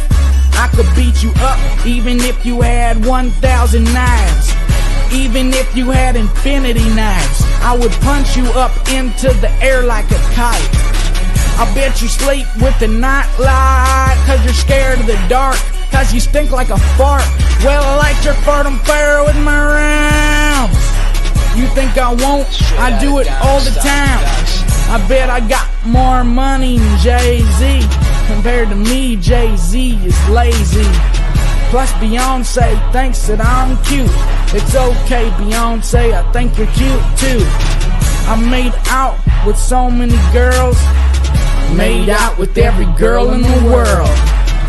I might look small, but I'm not. I don't care if you're big, I'll fight you. Well, I do know that I am the baddest of them all.